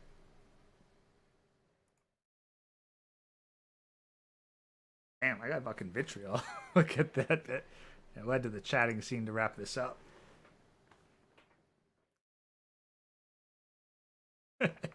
Only ever attracted to his sub. That's the thing. Is like, what the heck? Like, what the heck was left to get out of it, really? Because like, she wasn't using him to build her own clout. She'd retired from the internet game. So she wasn't boosting her own channel with it. It must have just been for, like, the fucking money. Like, the money and travel privileges. So, that's the thing. Like, what was she getting out of it aside from that, if anything? Like, no one's going to be impressed by being Sean of Think Before You Sleep's girlfriend. So, no, like, she probably used him to go fly around, meet a whole bunch of the men she's actually attracted to, and fuck them on the side, while her fucking Beta Bucks boyfriend criticized woke reality television in exchange for money. So, we actually made it through all 5 of those. So, I want to wrap it up because I gotta get some sleep. And I'm stone ass sober. So, well, thank you all very much. We had a great turnout. 33 in the box right now. That's a banger for this channel. So thank you. Thank you, everybody. Please, I'll hit the outro music, but please click the pinned link. I'm going to post it once more here, but please go to the pinned link. Go see Kite and Chaz's video that breaks this down very well, because he doesn't give himself enough credit. He's an excellent editor. Y'all head over there. You enjoy. And I will see you on the next stream. We will continue to roast Sean bit by bit. But really, I got to focus on uploading these individual videos, because with the drama around him right now, it's time to cash in. Thank you all very much for coming out. Y'all have a good night. Peace out, Warband.